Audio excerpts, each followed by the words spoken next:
Howdy gamers, this is just a warning. The Dub Talk podcast contains language that may not be suitable for younger audiences. Listener discretion is advised. Also, please be aware that spoilers for any anime may potentially occur. So please be careful going into the episode if it is covering a series you haven't finished yet. And lastly, the views and opinions expressed herein are those of the participants themselves and do not reflect those of Dub Talk as a whole. And, of course, let us not forget that teabagging is extremely unprofessional and you should not do that in the gaming scene. You have been warned.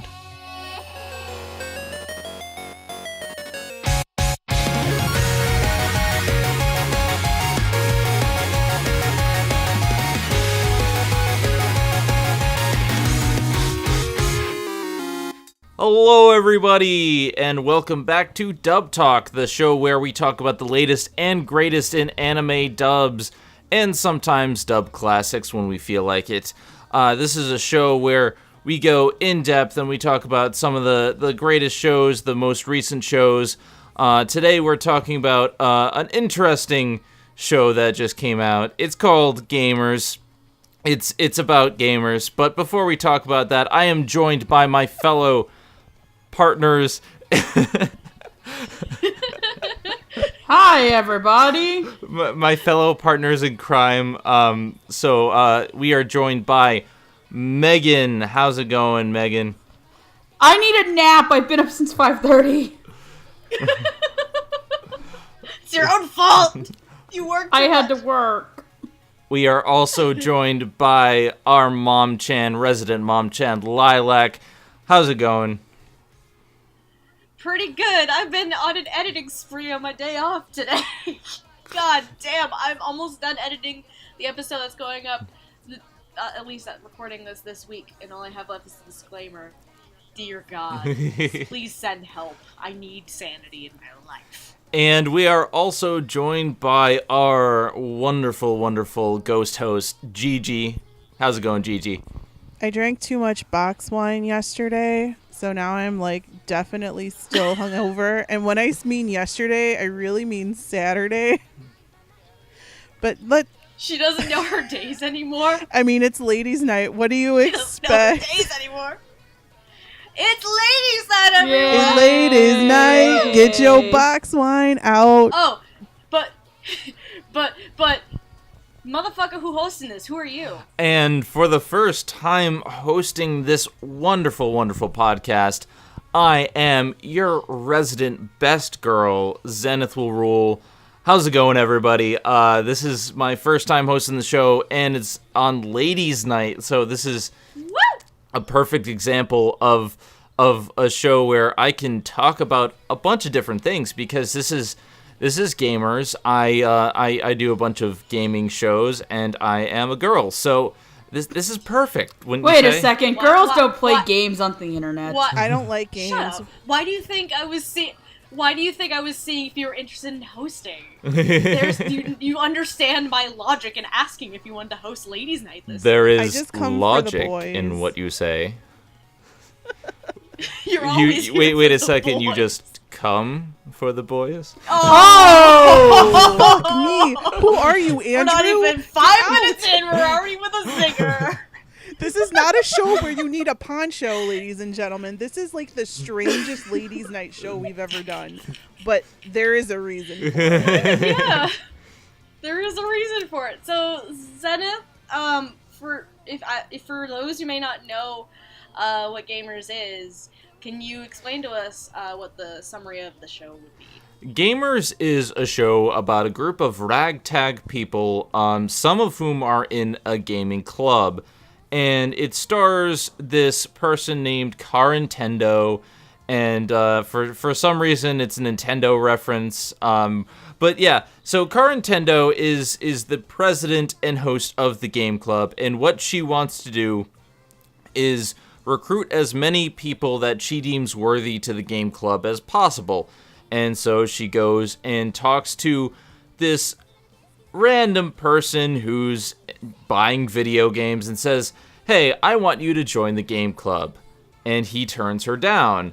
And the entire show is about her trying to recruit him for the game club, but then there's a bunch of different romantic intertwining plots between different characters in the show. It turns into School Rumble. In the gaming club ends up not being that important, but that is gamers in a nutshell. It's about a bunch of different random gamers who play different kinds of games, and there is a bunch of different gaming references involved. But at the end of the day, it's not really about the gaming aspect as much as these guys want to all do each other, and there's a love. I want Here's you to the do thing. me, do me. I have two things to say regards to this. One, I didn't realize the Karen Nintendo connection. Yeah! Someday we'll Whoa! find it. And then- Nintendo connection. And then, the lovers. oh my god. The dreamers. And me. Don't you soil Kermit the Frog's name like that, you hussy. You're No. a whore. He's And then already the a second meme. thing Leave him is- alone. The second thing is, despite the show, like, you thinking being centered around a gaming club, it's very misleading. Yes. Because we've only seen the gaming club, I think, at least just twice. Yeah, we And don't see them at the that time of- much. Yeah, at the time of recording this episode, 7 episodes of the dub are out, with the 8th one coming out in a few hours. First. We're recording this on a Monday. And yeah, it's very misleading.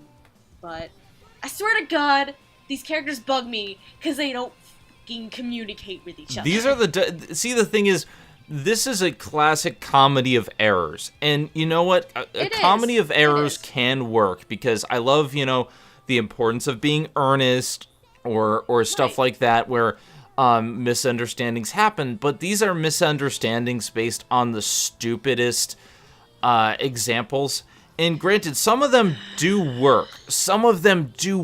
And the first few episodes, I was just like, okay, I was laughing, I was having fun, and when they do bring out the actual deeper elements of the show and talking about the characters' backstories, that works because it's emotional and gripping. But the thing is, the show relies so heavily on these misunderstandings to where if the characters had just instead of assuming something, they had just asked, they would have found out like so often, because one character thinks that another character is dating another character because of their interaction, simply because they're holding hands or because they're leaning over someone's shoulder to look at something on their phone. And I'm the sorry. guy dressed like a guy, supposed to be another guy. Pretty much, actually. Like, I'm sorry, but some Dear of these God. things you can't misconstrue. Like, I look over someone's shoulder at their cell phone. I'm looking to see what they're looking at. I'm not. It's Probably titties. You know, I'm not. Creeper. Probably titties. Then stop being a creep. I mean, Stop No, looking but at my that happens phone. in the show where. You know what's on there. Anyway. we're not here to trash and rag on the show, because admittedly it is a pretty decent show. It's not too shabby. But we're here to talk about the dub. Yes, we are here Dub. to talk about the dub. Briefly, I just want to say the show isn't all that bad, and there are some problems that I do have we'll talk about later. But overall, I thought there are parts that really, really do work, and they relate to the dub. Segue. Let's go. Now, the thing that we have to note for this is that we do not have predictions.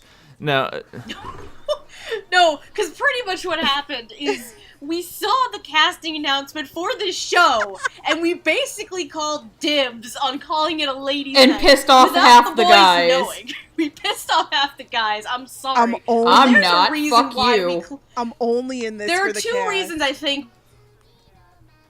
Yeah, I think there's only two big reasons why we wanted to take this show, and one of them is the director. Yeah, honestly. Admittedly, yes. One of so them is I'm not Howard gonna, Wang I'm gonna, talking about a big reason. Gigi! What? Gigi! We're not there yet. Calm down. No jumping the gun. No jumping the Edit gun. me out. But anyway, the thing is, I never usually have predictions myself. Not because, for me, it's personally a thing of I look at a character and I don't see who can voice this. I think of what I expect the character to sound like, and I'm not the kind of person who's very good at putting I'm not a casting director, okay, if that makes sense. Like I'm not a person who looks at something and immediately says, "Oh my god, Patrick Seitz would be perfect as this." But these guys are. You guys do better than me. I just go based on I've watched too much anime in my life where I can peg where people might possibly go, or where I see people where You can peg a guy? Wow. But anyway, we should really get the ball going. So where are we starting? We're gonna start with the ADR and the scriptwriter, because those two are the crux of the show in a lot of ways.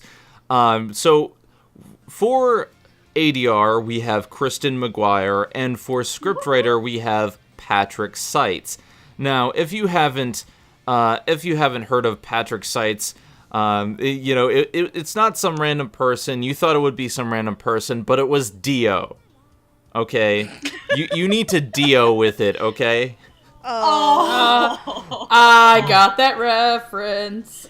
But yeah, these two are our ADR and scriptwriter respectively, and now Lilac, I don't know too much about Chris McGuire. Do you know anything else that she has done? I do. I have pulled up ANN while you were chatting, so I got everyone in line in case you need it. So, Kristen McGuire previously has actually been the assistant director for Eld Live as well as Tsukigaki Day. Yay! Gamers is actually her first full-fledged directing position. Get it, girl. And as for Patrick Seitz, in terms of script writing work, he has written a lot of scripts. You've probably seen him write scripts for series such as Dead Man Wonderland, Guilty Crown. Why do you have to bring up bad? Monster as well as Your Lie in April. I was like, why are you bringing up Patrick Seitz writing bad anime?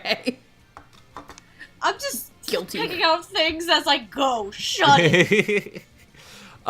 So we have a relatively new ADR and we have a veteran scriptwriter. Now, I'm going to state a couple thoughts before I give it off to you guys, and then then we move on. But first of all, I have to say that the saving grace of this show, for the most part, is this script. Patrick Seitz did a brilliant job with this script, and I think what really works is that it doesn't take itself seriously at all. And some of these lines you can tell were changed for the dub. Like, there's a line in the first episode where they're talking about why they game, and one of the characters states that I play puzzle games because it's the only link to my forgotten past. Oh, yeah, okay. That line made me cry laughing at like 2 a.m. And that was just like out of nowhere. And this is a character that barely appears later on. Yeah. So they can get away with this because it doesn't relate to the main plot. And I'm just like, a lot of these things are so brilliantly done by the script that I'm just like, you know what? Even if it's not my favorite show, I had to keep watching because the script was so funny. Megan, what are your thoughts on this on Patrick Seitz and Chris McGuire? Well, I trust Patrick Seitz to be a good writer by this point. He's been doing it for a really long time, and I don't think I've ever found something that he's written that I genuinely don't enjoy. I will say I do want to give really big props to Kristen McGuire, though, because she is working on a show that could easily become very unlikable in the English version, if not handled very correctly. And I know, especially because I've been running the Funimation Discord as one of the moderators, people get upset when the Gamers dub isn't out on time. Like, vehemently upset. I realized that there was a delay because isn't Gamers supposed to be Thursdays or something? Yeah, to which I think a lot of them, for their patience, like Pippin, Pippin's my boy. Pippin was like the nicest, most patient little guy ever. I know you're an adult, Pippin, but you're really good, and so are you, Got, and all the other guys. Bitcher, you know who you are, and you don't even watch this because you think you're better than us, you piece of shit. Nice. Wow. But I like that Kristen McGuire took a big chance on some of the actors in this, especially who the lead role is compared to their work in other shows or other people who could have easily been slotted into that character archetype. I think that she's really earned her keep, Kristen, and I'll have a lot to say. She also did direct she assistant directed one of my other favorite shows from the year so far, one I like more than Gamers, just less than Aka, and she knows that we're recording that tomorrow. Yes. She knows we're recording Tsukigakure. Oh, yeah. But she was all for it. She's like, Tsukigakure! You cried for Tsukigakure! I'm like, I did not cry for Tsukigakure. Not yet, anyway. There's a lot of really nice things I could say, and I was instantly drawn to do this episode because she was directing it, and I really wanted to praise her, because she's also a scriptwriter, too. She's script written for other things like Interview with Monster Girls, which was a dub that had really strong writing and really good use of terminology that was not just buzzwords and randomness for the sake of a laugh, where it actually meant something to the context of the scene, and I think that's something that she and Patrick really synergized on. So I really hope that I see Kristen McGuire directing more things, and I'd like to see her direct something that, while Gamers has really grown in popularity, when the season started, I think it was more of an under-the-radar thing. I think a lot of people expected shows like Restaurant to Another World and stuff to be bigger than this. So, I hope to see more out of her, is what I'm saying, except for I'm very long-winded and awful. Lilac, what are your thoughts on this? I have to agree with your thoughts on Kristen, because being a first-time director probably isn't easy, and she did get opportunities before this as an assistant ADR under, because L Live and Tsukigakure, both of those were Sunny Straight shows, so she did get to learn from Sunny in terms of ADR directing, and it shows here, because she managed to put together a rather strong cast, especially with the majority of the main characters being already well-known established actors in their own right, and then at least 2 out of the 5 are still relatively new, and taking a risk, especially on who plays our lead character, Keita, that's a big risk, and it's one that was worth it, I think. When we talk about Keita, I'll probably express a bit more about that. My concern, though, is a little bit on the writing. I have to slightly disagree on parts of some of the opinions in terms of the writing, because my pet peeve and something that I always have issues with is if some of the script is going to date the show with some of its terminology and slang that you usually see nowadays. So when you hear things like noob and teabagging and all this kind of stuff, that is a concern to me. That kind of concerns me, and I know Patrick Seitz is a very strong writer. He's written a lot of things that are phenomenal, but it's always that concern in the back of my mind is like, is some of this slang and terminology going to date the show in the long run? You know what I mean? It's like an ultimate otaku teacher situation. I always have to bring that example up because that's the most prominent one I can think of. Well, I would think a good comparison, especially in this season, because of its terminology and use, is compare. I know I haven't watched the show, but I believe Gigi has watched the show. Is look at the terminology use on a show like My First Girlfriend is a Gal. Oh, God bless that show. Where there's a lot of... I wouldn't know. There's a lot of pop culture references and slang. And they kind of, I think, at least in the last episode, even people who like it felt they crossed the line. And I don't feel like it's crossed the line in gamers and makes it a little bit more endearing. Because, I mean, to be fair, a lot of it is, like, gaming references, and I can appreciate that, because it's gaming terminology.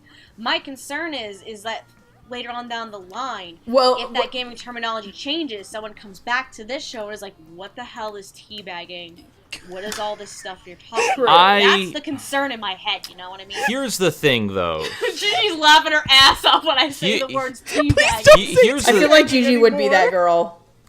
Here's the thing, though. As someone who regularly games and has for a very long time, these terms have been around for, like, ages. And these are things that people use regularly that see prominence and don't see... I don't see them going away anytime soon. And even if it does date it slightly for some things, I think the difference between this and, say, something like Ultimate Otaku Teacher is that it dates it in a good way, in that it represents the period accurately, but it doesn't date it so much that I can't look back on it fondly. And I think the thing is, maybe I'm a little bit biased because I use those terms and I see this in regular use. Do you Stop it! people on a daily basis, Zenith? No, but I have had it done to me. But that's the thing. Where were you when you last got your teabag? Fuck you! I don't see this stuff going away anytime soon because, like, when I started gaming and when big, like, popular gaming terminology came about, this stuff has stuck around for a while, and I think they're generalizing enough. It's not specific enough that it's really egregious. You know what I'm saying? Like, they have a Call of Duty reference in episode 1, but they don't call it Call of Duty. It's just a generic first-person shooter, and even when first-person shooters grow out of prominence, you can still teabag a motherfucker. Yes. You can always teabag a motherfucker. Wait a minute. Wait. Arena Max. Is there another definition to teabag than the teabag that I'm thinking of? What is the teabag you're thinking of? X-rated. Oh, is it when you put your balls on someone's forehead? Thanks. Yes, that's exactly what we're talking about. Well, in gaming terminology, in gaming terminology, what happens is when you kill someone in a first-person shooter, you go up to them, and then you crouch down, and then stand up, and crouch down, and stand up to represent a virtual teabagging. Oh. It's a disrespect move. Yes. So essentially, yes, you are doing the X-rated move, but you just don't see the X-rated part because you're in armor. And usually when you're doing it, someone comes and shoots you because you're a dumbass. I shouldn't be on this episode. We're going to teach you things tonight. 1 for Kristen and 2 for the person who plays Keito. You're staying. Anyway, Gigi, what are your thoughts on ADR and the script writing, as it were? Well, sorry, Mom. We're going to have to agree to disagree because I'm on Team Zenith, and I think the script is hysterical. Like, I love... Oh, yeah. High five. High five, virtual high five. I didn't say it wasn't. I know. I didn't say it wasn't hysterical, because I like it. I'm just concerned about the future. And if the show will have a longevity. They don't say plebe. I'm okay. I love pop culture meme jokey dubs. Those are my favorite kind because I love Tatum dubs and 90% of them do that all the time. So I loved it. I love that they say FML. And I don't play video games, obviously. I mean, the only video game I play is Street Fighter 2 and Mystic Messenger. By the way, I am the Street Fighter 2 champion of 2017. Fight me, Hardy. Only when drunk, apparently, though. Shh, I was totally... Only when drunk, apparently, though. Totally sober. But I No, you loved weren't. I love that I could understand most of the references. Apparently not teabagging, because I don't play video games, but I still got most of them. And one of the things I loved was when somebody said "F my class," and I was fucking dying. So that was good. That was when I fell in love with the dub. Was that moment? Like when he said "F my class," I'm like, yes, okay, this is good. F my class. I mean, I'm in class F. I thought that was so funny, but I like the pop culture references and the memes. I'd rather it date it than to have it be boring and to have it be so tied down to the Japanese that I could just be reading dub titles and I'd be fine. But Kristen McGuire, hey girl, hey. Apparently we had the same hair at one point. I don't know, but it's very cool because I used to have the pink stripe in my hair too. I loved her directing and especially her casting. I thought her casting choices were super spot on.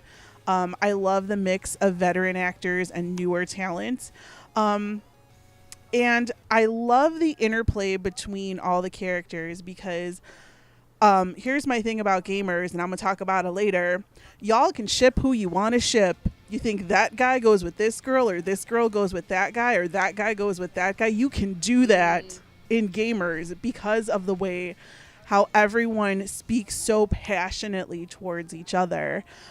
Because there's some people that I don't buy with a 10-foot pole, but then there's this ship, my ship that is sailing, which we'll talk about later. We'll talk about those ships. We'll talk about the ships later. I'm on a boat chasing ships. buoys. So many. But I can understand. More my flippy flappies. I can understand how some of it can be a little confusing. Just because in the Japanese, like I watched a couple episodes in the Japanese too. It's very straightforward what the characters say and who they're saying it to and how it wouldn't be as construed as it is in English. I don't care though, because I love the shippy crap and I'm going to ship who I want to ship. So thank you, Kristen McGuire. 2 thumbs up. Welcome to Ladies Night. I'll buy you a box of wine. She expects it already. For my final thoughts on them as ADR and scriptwriter, I think what really works is the casting here. And as I stated before, I'm not a cast director for a reason. I prefer to be behind the microphone. I prefer to be the one saying different things in different voices, as you might know from my shows. But this is all perfect casting. There's a lot of reunions here because I'm seeing a lot of stuff from Nozaki-kun. I'm seeing a lot of stuff from shows that I've watched. I love how you say Nozaki-kun and nobody- none of these actors. Wait a were second. Nozaki. I'm confusing this with Food Wars. Please cut this part out. But yeah, I do have to applaud her because she does such a good job of putting people in roles that simply work for the characters. And as we go down the line, you'll definitely see more veterans, but there's a lot of new faces. And as I was looking at certain ones, I'm like, okay, I really like you in this role. I really like you in this role. You're perfect in this role. And I follow you on Twitter now, and you're fantastic. It'll get to you. It just. I feel like I know who you're talking about, actually. Yeah, the one that called out I know Andrew. You're oh. But anyway, we'll get to those in a second. That's like an ongoing thing. That's like a thing now. Yeah, thanks, Kristen, for calling out Andrew. You made my night. Thank you. Hashtag make Andrew suffer 2017. But yeah, Kristen McGuire, I think you did a great job in getting this together. And as for Patrick Seitz, the script, I was laughing. Like, even at points where I didn't like the show itself, like around episode 3 and 4, I was kind of iffy. Mostly because I didn't like the direction the show was going, not the dub, but the show. But the dub kept me watching because it was, like, it kept being funny. In around episode 5, I was like, okay, it's back to where I'm like, the show is getting better, but the dub is still fantastic. And that's a testament to not only the script, but the cast in general. And I think this is a nice segue. I think we should talk about the cast.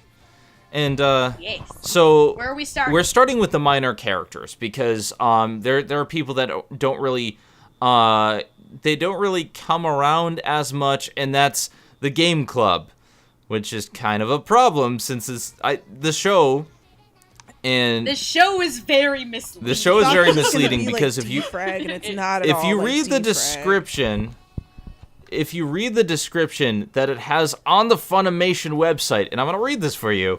Oh, please. Keita Amano has always preferred the company of games over people, leading a rather lonely life. But at school, he finds himself in the gaming club, where every day is more interesting than the games they play. With beautiful club president Karen Tendo, testy Chiaki Hoshinomori, and the guy who claims to have it all together, Uehara Tasuku, things are sure to get a little chaotic. Nowhere in this does it say that the game club isn't important. It says that he finds himself in the gaming club, which is a lie. And apparently, like, two of those characters you've mentioned, namely Chiaki and Tasuku, they are not in the gaming club as well. Yes, so that's the misleading. It's so misleading. But yeah, so I don't think that's Funimation's fault though. That's more probably on the Japanese. that was probably the Yeah, Japanese mandate to put it like that. But anyway, Probably. so the people in the minor characters in the gaming club that we're going to briefly discuss. First of all, we have Nina Oisu as who is Dawn Bennett. We have Gakuto Kase, who's played by Alejandro Saab, and Hey, boo. Eiichi Misumi as Howard Wang. That's one. That's our gaming club. Now, the interesting thing about these characters is that, like, I actually really, really like these characters in general, and I kind of wish we saw more of them. Nina Oisu is the fighting game expert. Gakuto Kase is the first-person shooter expert, and I believe Misumi is the puzzle game expert. Yes, and he's the one who states that he plays puzzle games because Because that's he has his no only connection to his his past. And apparently Nina Oisu wants to get better at fighting games to defeat someone who betrayed her clan or something like that. They make something else ridiculous there, too.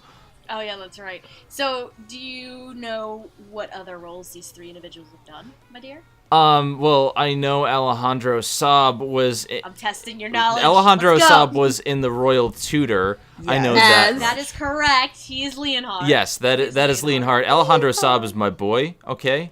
Do you want to fight? What else has he done though? Come on.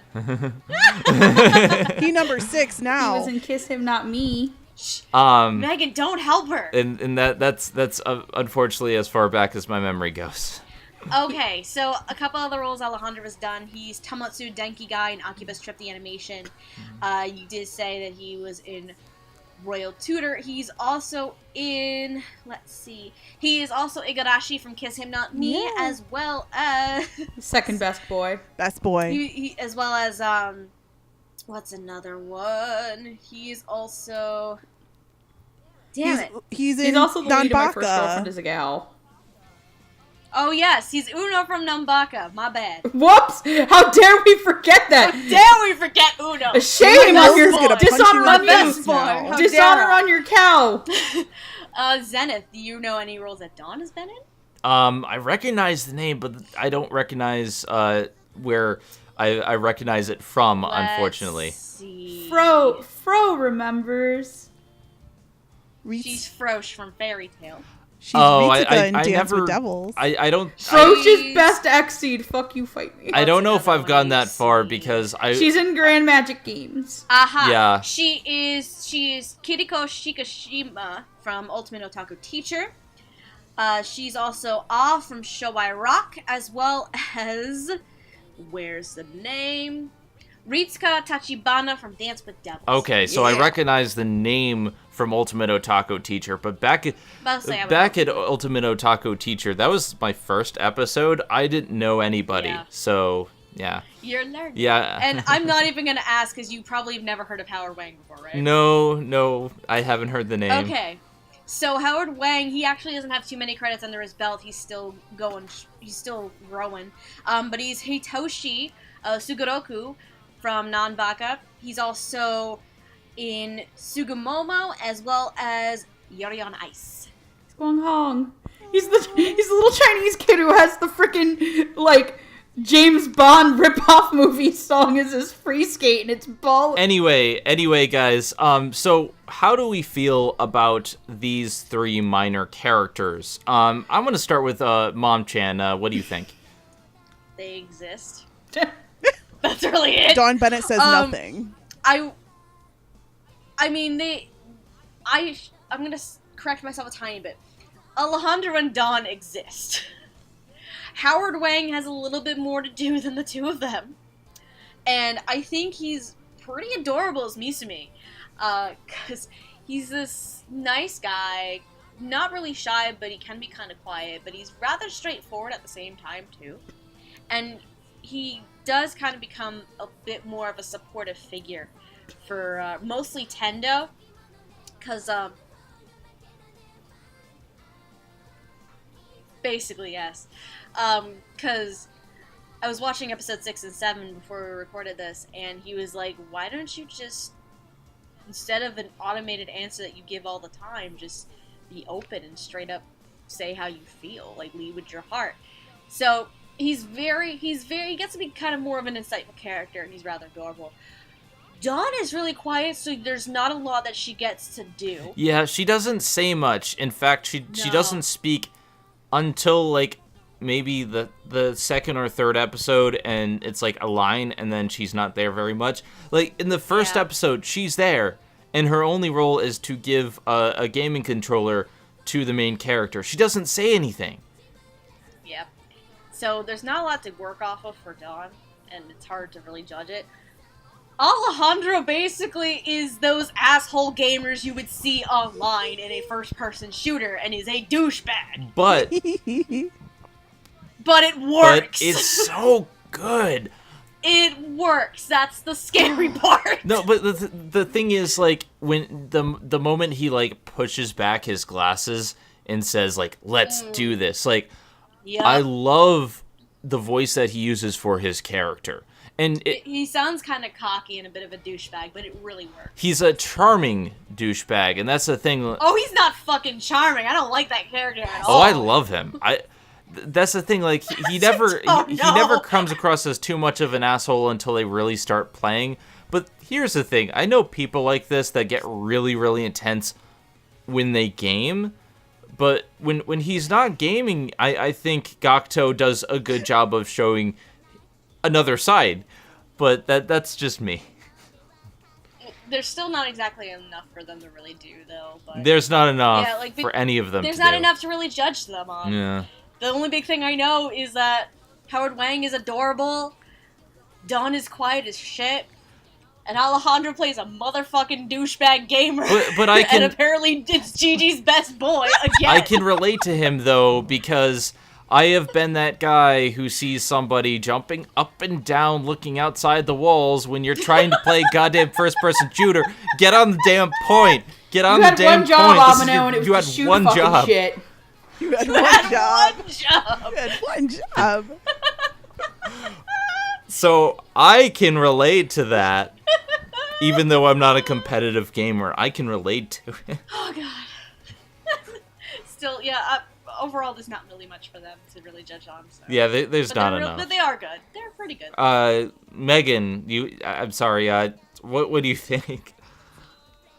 Howard Wang was really cute, and I'm really sad that he's not in more shows this season because he's adorable. Yeah. He's got a really adorable voice, and I know he was a lead in Sugumomo, but Sugumomo was terrible. Oh, he was the lead in Sugumomo? Yes. Yes. I didn't know that. Oh, wait till I talk Sugumomo about him. You're gonna hear something in a second. No. So I wish he was in this more because I really enjoy the character. I can't really say anything about Dawn and Alejandro other than what you guys have already said, so I'm gonna make this quick because I don't want to drag on the argument. So yeah. All right, and what do you think, Gigi? We're gonna go through these guys quick because they're very minor. Well, Dawn Bennett said nothing, so I'm sorry, my best girl. You need more lines and stuff. Just saying. So I'm here to talk about Howard Wang really, before we get to what the main event is, I'm here Please to talk about your Wang. I'm here to talk about Howard Wang because it's so funny because like Jamal made me watch the first episode of Sugumomo, and the first few words out of his mouth, I was like, who is this boy? He can read me the phone book. And then I looked at the credits and it was Howard Wang, and I was like, I need to stalk him and figure out what else he's doing because I need to hear more stuff from him. Because of course it's you. It's me, so I have to like track you down like a fucking pit bull or something. But I really thought that Mrs. Worldwide. I really thought that his character was kind of like a more chill Amano. Like, I just thought that his voice is so smooth, and he's such a cutie pie in this. Like, seriously, Howard Wang has like the smoothest voice I've ever heard in a long ass time. And I just like, I wish he got to say more because it is just adorable and smooth. And I think like I could see if maybe he were to play Amano if the script were more towards the Japanese instead of what it is now. However, I'm glad he is who he is. Let's stay there. I love you, Howard Wang. Thanks for being you. Now we're going to talk about Alejandro Saab, who has moved up on my reverse harem, if you haven't watched the vlogs, to number 6. Congratulations on your promotion. Oh, Lord. He is so mean in this. You kicked out Justin Pate. How could you? I didn't kick out Justin Pate. I just dropped him down a notch. So Justin Pate is at number 7 and Alejandro's at number 6. He will probably make it up to number 5 because my number 5 hasn't done anything in a really long time. But he's so mean in this. And like, I've never really heard him like this before. And it made my life kind of, because we all know Gigi loves asshole characters. But here's the thing with this is that, again, I cock-blocked myself with my inability to read because I thought this was Clifford Chapin's character.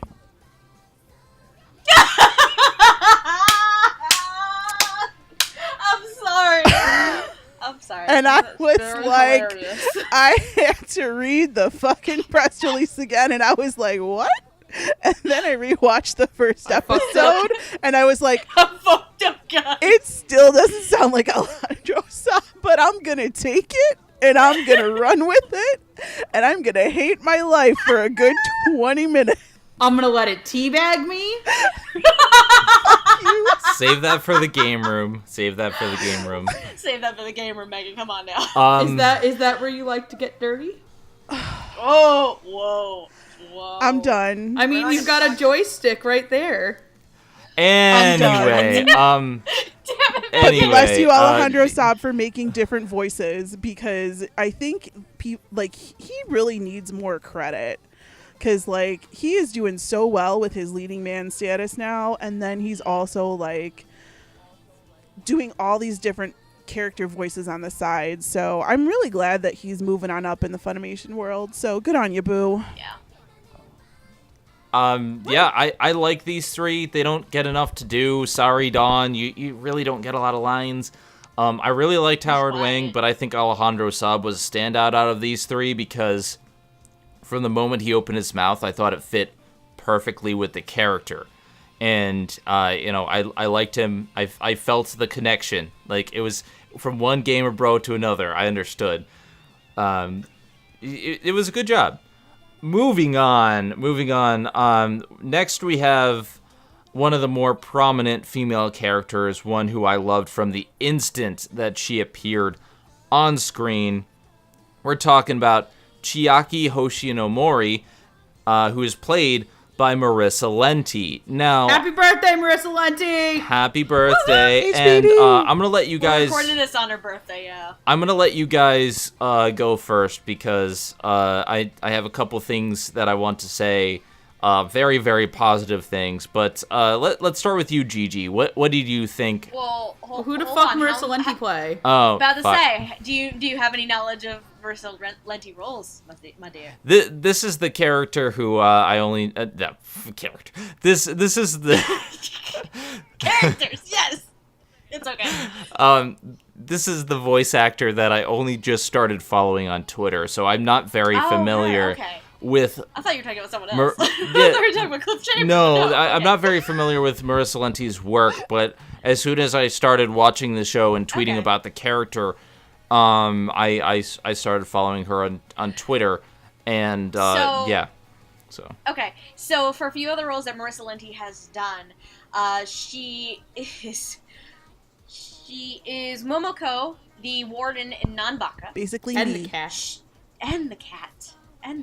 She is also Kartia Goldschmidt in Rio Rainbow Gate. She's Ilsa Logner in Attack on Titan Junior High, as well as, we're probably not going to be covering this one anytime soon, Kohaku in Another World with My... She's literally a tiny talking tiger! What? That's what Kohaku is! It's a talking tiger! That sounds adorable, and I I kind of only want to watch the show just for the that. show for Marissa playing a talking white tiger, because it's the fucking... Kohaku is the fucking cutest thing ever. I mean, the only other reason I would watch the show is because I think Tia's directing it. I think that's the only other reason I would watch it. And I think Alejandra's the assistant director, too. Wait, what show is this? In Another World with My Smartphone. I haven't watched that yet, but I'll watch it for the tiger. I haven't either. I'll say, basically, it's, like, Sword Art Online, like... It's another light novel awful trash show. Yes, but Tia is directing it, and I believe Alejandra's the assistant director on it. Oh, wow. If I recall correctly. What's up, senpai? So that's where Tia is this season, directing-wise. So yeah, those. So as Zenith was saying, those are all shows that I haven't seen, which is why the name, why Marissa Lenti hasn't popped into my feed yet. Go watch Nanbaka. Yes. I haven't seen Nanbaka. I'm sorry. Do it. She is amazing. She basically plays my life in Nanbaka. But yeah, Gigi, what do you think of But yeah, Gigi, what do you think of Chiaki in this role? Chiaki, sorry boo, wasn't exactly my favorite character, but that's just because around the time that she got introduced was around the time I started losing interest in the show. But I really like it when her edge comes out. And I think when she gains more confidence, like, I loved that. Like, I thought she was super cute in it. And I think she has the most fun when she's arguing with Amano, which is great. That's great. Because I was like, I think I missed something. Because I was like, why don't they get along? I thought he was trying to date her. Like, literally, you could tell this is when I started, like, losing interest in the show. But I was just like, okay, well, if they're going to hate each other, then they're doing a really good job. So, bravo, Marissa Lenti. I love her a lot. And I think she did great in this role. So, A+++++. All right, Megan, what do you think? I think that Marissa Lenti does a really good job playing Chiaki, and I like that she sounds very distinct from the other two girls in the show.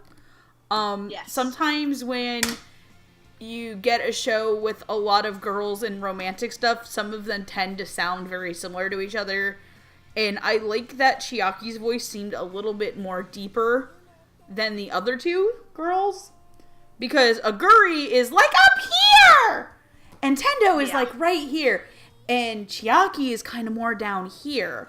Like, I don't know if I got a really good pitch range and changing in how the girls talk, but I like when Chiaki gets really, really angry because Amano is an idiot, and how dare he like Moe? Moe is, like, the cancer on society. And I fucking feel you, girl. Like, I feel you, too. Fuck this Moe-ass bullshit sometimes. But I really enjoy that Marissa, I think, feels a kinship with the character, too. Mm-hmm. Which is something really nice when you get a show, especially with Marissa's work with Death Battle.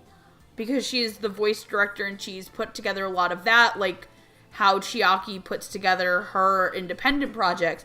Because Death Battle is an independent project made from love, and I think that it's really great that that gets expressed. I feel like she can find some kinship in there, and I think that Kristen did a really good job casting her, too, as more of this lead character. Because Marissa Lenti has been in fairly popular shows like Nanbaka, but Nanbaka's main character is the Four Numbers. And she's the talking tiger, not one of the fuckable girls in Another World with My Smartphone. And then, I forget what the other show you said was. I said Rio Rainbow Gate. I've never seen Rio Rainbow Gate because I'm not Neither Jamal. have I. Neither have I. Isn't it Just throw it out porn? there. I feel like No. probably. It's not porn. It's not Juden Chan. Where Not there's super water sports porn, for but like everybody. etchy porn. It's etchy. But It's etchy. she's It's a etchy. character. She's a character in Keijo too, if that helps you. I haven't watched Keijo either. I haven't seen I that. don't hate myself. I didn't know you haven't watched it. I haven't seen it either. But I think that Marissa Lenti really gets Chiaki down, and I like that Chiaki has a bit of a deeper or a lower register voice for a girl, because I like that in a lot of female characters lately, where they're not all really high-pitched, or even medium-pitched, where they're super girly, because there are girls with lower registered voices, so yeah. All right, Mom Chan, what do you think? I would have to agree. It's a very nice touch with the different kinds of pitches we see our three female leads take on, between Aguri, Karin, and Chiaki. And I think Marissa's probably the perfect person to play this role, because the nerd out moments and the arguments she has with Keita are probably some of my favorite moments with her, because I may not be much of a gamer, but I understand the whole debate and the whole fan base kind of thing, because I am a big anime fan and otaku, and I get into those arguments in a different way. So it's so much fun to see her just go completely full nerd at times and have those arguments about how Moe is such a cancer on the world and all this other fun stuff. And I just really love the performance. It's not one of my favorites, but I did get a lot of enjoyment out of it because she did get to be that nerd. She did have a lower register voice compared to some of the other characters, and it kind of makes her stand out even more, which is really nice. And I'm just happy in general that Marissa gets to do a lot more stuff now, because like looking at credits on ANN, she hasn't done a lot, but she's slowly been growing and getting more roles, which is awesome. And I props to you, birthday girl. I hope you get to do a lot more things and you just keep going from here. So that's all I have to say. I have to give props to Kristen McGuire here. First of all, Kristen, I want to say you did a really great job casting this show. I didn't doubt you for a second. This is a call out to something that happened earlier. Your call out to Andrew on Twitter. That was hilarious. Kristen's another one who I just started following on Twitter because of this show, and yeah, you did an amazing job casting this, because Chiaki, I think, is perfectly cast as Marissa Lenti. I don't know what it is with me and Chiaki in anime. Because this is another Chiaki who's a gamer. Yes, this is a second. God damn This it. is a second Chiaki that's a gamer who I loved from the instant I saw her design, but even more so, like, I love her character in general. But Marissa Lenti does such a great job with it, and she has a lot of different layers to voice, because it's not just the normal, just low-pitched, reserved gamer. She also has to be shy and reserved, but she also has to be passionate and being able to talk to Amano, like, with fervent fervor. Like, she talks, like, on end, like, for hours with him throughout the first couple episodes of the show. And then she also has to hate his guts, like, an episode later. So it's very different vocal ranges that all reside within that lower pitched voice, and she does it perfectly. She is my favorite voiced character in the show. I think Marissa Lenti is my standout. I mean, you guys may not agree, but Marissa Lenti, you did an amazing job, and I hope you do more roles in the future, because goddamn, I think you did a great job. Next, we are going to move on to another leading lady who is oh, sweet baby Jesus. who is a little bit more cotton candy, a little bit more Kill me now. more higher pitched. We have Oh, more sugar. Aguri, who is played by Tia Ballard. Now, Tia Ballard has been in a lot of roles. Lilac, I'm not gonna try to list them off. Can you please do the honors, because there's a lot that Tia Ballard has done. Tia has done a lot, but a few notable ones and some that might kind of be relevant in terms to gamers. She was Nanako, aka Sete, from Neto J, and You Thought There Was Never a Girl Online. Wait, what? She's Sete. Which one was that again? The pink-haired breeder chick that was online. Oh, okay. She was also, let me see here. She was also Aligura from Blah K Battlefront. She is Takeo from Defrag. Takao. Defrag. And what's another good one that she's? Let me just say it, because I'm Rinko. gonna take over for you. Rinko Yamato, who is basically Yes. what this sounds like, but angrier. Oh my god, Ringo girl. Yamato from My Love Story. Yes, wait till we compare and contrast. Okay. Oh lord. First of all, it's Aligula, not Aligura. My bad. It's Aligula, thank you. How dare you bad. insult my lady? I'm sorry. It's been a while since I've watched the show. Okay. How dare you insult Aligula? Sorry, I cannot do a Tia Ballard impression for the life of me. But, no. She, out of the main group, is probably my least favorite voice. Not because Tia is a bad actress, because it's far from it. I think she hits, Aguri's zany, shitty antics, because, frankly, I think, as funny as all this is, I think that Aguri's being kind of a bit of a shitty girlfriend right now. Because, ladies, instead of going around behind back, you can have male friends and stuff, but don't get jealous of your man if he's hanging with another girl sometimes, because you're allowed to have friends regardless of their gender identity. Second, my biggest problem is that she literally sounds exactly like Rinko Yamato at points.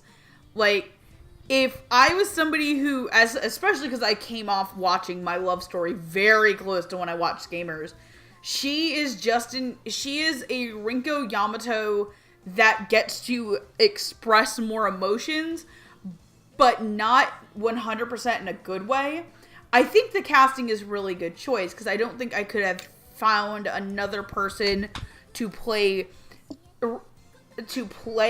Aguri at such a loud capacity, because Aguri needs to be over the top and have no fucking chill as a character.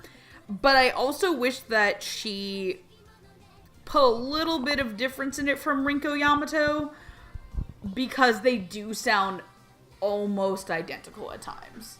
I think it's really funny that you say that, because I think they're completely different, and that's what I wrote down.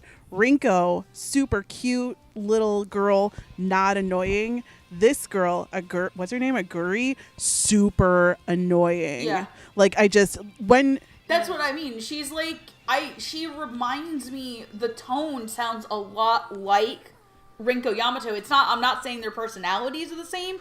It's Right. the tone of voice. I think for me, the major problem is there's two different things that Aguri it has to be. Aguri definitely has to be this loud, obnoxious, annoying, cutesy character, and I think Tia pulls that off perfectly. The problem is when we get to the backstory in episode 2. And I don't think that's necessarily a problem. Like, I think because we know after episode 2 that Aguri is putting on all this stuff just to be super cute for her boyfriend, to get the guy. And because we know that she's putting on this act, I can buy it more, and I believe it more that the super cutesy voice can be super annoying because she's doing it on purpose. Like, because we know that's I can not understand really, that. It's not really her. That's not who she really is. She's doing it for an act. And now, like, if I go up to somebody and I decide to put on my, super cute flirty voice, which Lilac likes to call me on all the time. Well, not all the time. Just she knows when I'm doing it. Yeah. And then, yep, she can tell. I just know when you do it. Yeah. Yeah, she can tell when I'm doing it. So like that comes off. It can either come off like annoying because I'm putting it on, or it can come off however it wants to come off to the person who's hearing it. You know what I'm saying? But when you compare and contrast like Rinko to this girl, why I liked Rinko so much was because she was so pure, and why this girl is annoying. Not Tia is annoying. I think she's acting very well. I just think the voice is annoying because we know that's not her. Like she's hiding something. I mean, yeah, that does make some sense. That's honestly not my problem. Like, I love the backstory. I love the whole, like, I think episode 2 is, like, one of the best made episodes in general, simply because of what it does with 2 of the main cast. But, right, I can agree with that. But I think my problem is the way Tia voices the past version of the character. It's, you know, I love the character in general, but I'm so used to hearing that cutesy voice, and we see the other side, and I just, like, it's weird because the cutesy voice almost sounds more natural for the character. And it shouldn't because of the backstory, but for some reason, I just got across that, like, I loved the voice up until we saw the backstory, and the backstory is fantastic. It's just, I don't feel that the voice that she gives for the character during the backstory is as natural sounding. And that's the thing, is that Tia can naturally sound very sweet and very soft-spoken. I mean, watch Sakura Quest, her character there sounds very natural, and she's a very, well, you know, like, kind of softer spoken girl. Mm-hmm. Do you guys see what I'm saying here? Yeah. I understand what you're saying, but I completely disagree with you. Okay. That's perfectly fine. Yeah. Like, I see all sides of this discussion. I'm kind of just jumping in here at this moment, because my thing is, I'm not a fan of the voice, but I don't know why. It's like... Because it's annoying. For me, it's like... Thinking emoji. Well, yeah, because it works for the character and the personality, but it's like... I just don't like it. Yeah, something doesn't sit well with me. I'm not saying that Tia's performance is bad, because she does good with it. I'm just like, why do I not like this much? And I was going to say, do you feel like me with, like, Toru and Dragon Maid, where I know Sarah Wiedenheft did a really good job as Toru and Dragon Maid? I just didn't really like it. One, I haven't seen Dragon Maid, so I cannot agree on anything. But I'm saying you've seen the episode, and my opinion was, I was just like, I just don't like it. I actually didn't like it at that point. I actually just didn't see that episode of the podcast, my bad. But, it's okay. No, one of my early thoughts, and I was trying to process this, because I'm just sitting there watching it, and I'm like, why does this not sit well with me? And here's a really strange thought that occurred in my head. And I wrote this down. Where are you? Why do I feel like I don't like Tia's character and performance? Too old? Which is weird to say. That was the first thought I had, and I'm like, yeah, I was like, because I don't know why I'm not a fan of this much. Maybe it's just the character itself that bugs me. And, of course, because of those character limitations, that means Tia has to go in a certain direction with it, and maybe that's not why I really like it that much. I think that's what I kind of think it is. It might be just the character limitations and how her character's developed that I have an issue with this performance. More the voice, not the performance itself, because Tia is still amazing. But it's like, I don't know why I'm not really a fan of this one. I can certainly say that character. I don't think...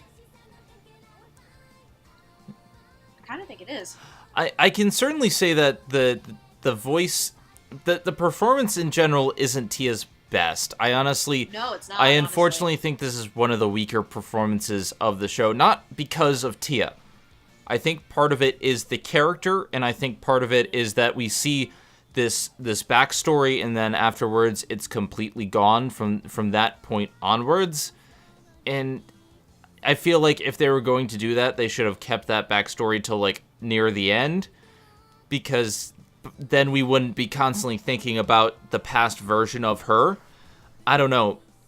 Part of it is the show, part of it is the character. Yeah, I think a lot of it comes down to the character themselves. That's why I probably don't like the performance that much. And just the limitations of that character. I'm like, Aguri is just annoying sometimes because there are obvious things that she's like, she freaks out over everything.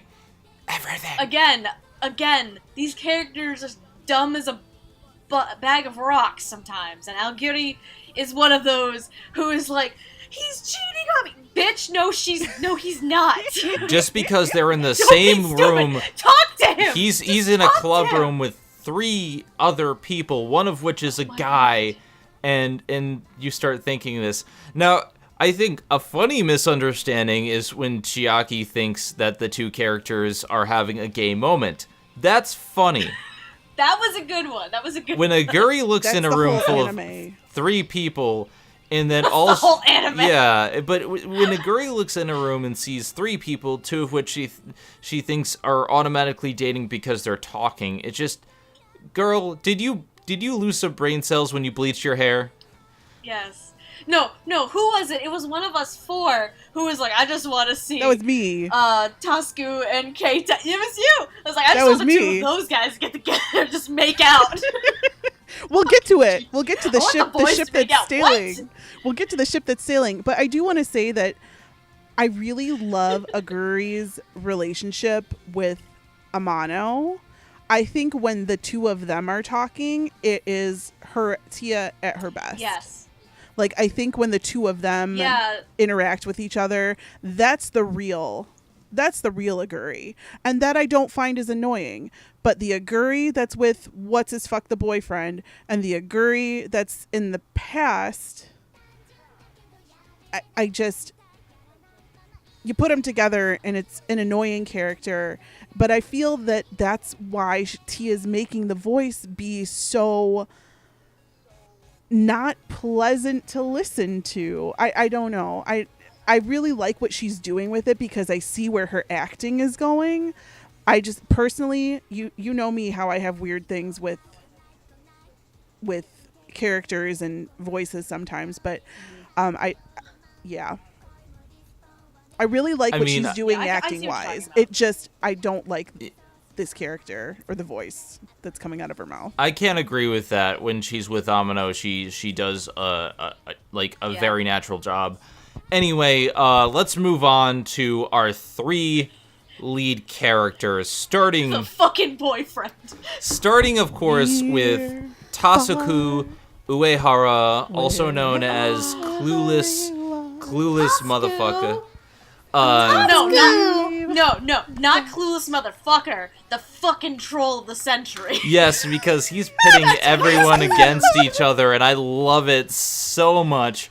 Yes, so he's plotting so much shit. It's great. Sorry. But yeah, this guy Tasuku is voiced by Clifford Chapin. Cliff, my man, I've seen you do some really, really good dubs in the past. You did not disappoint, but yes, Clifford Chapin has been in a few other things. Lilac, can you enlighten the rest of them as to who best boy Austin Tyndall? No, I'm just kidding. Whoa! Okay. Who Clifford Chapin is? If Cliff, if you're listening to this episode, he plays Trashugo, worst character in My Hero Academia, a total fucking loser who's not as good as Death. Shut up, Megan. Shut your whore mouth Megan. before I kill you. Shut your whore mouth. Bakugo is best boy. Fuck off. Bakugo takes it up the ass. Okay. Crying. Breathe. Gotta breathe.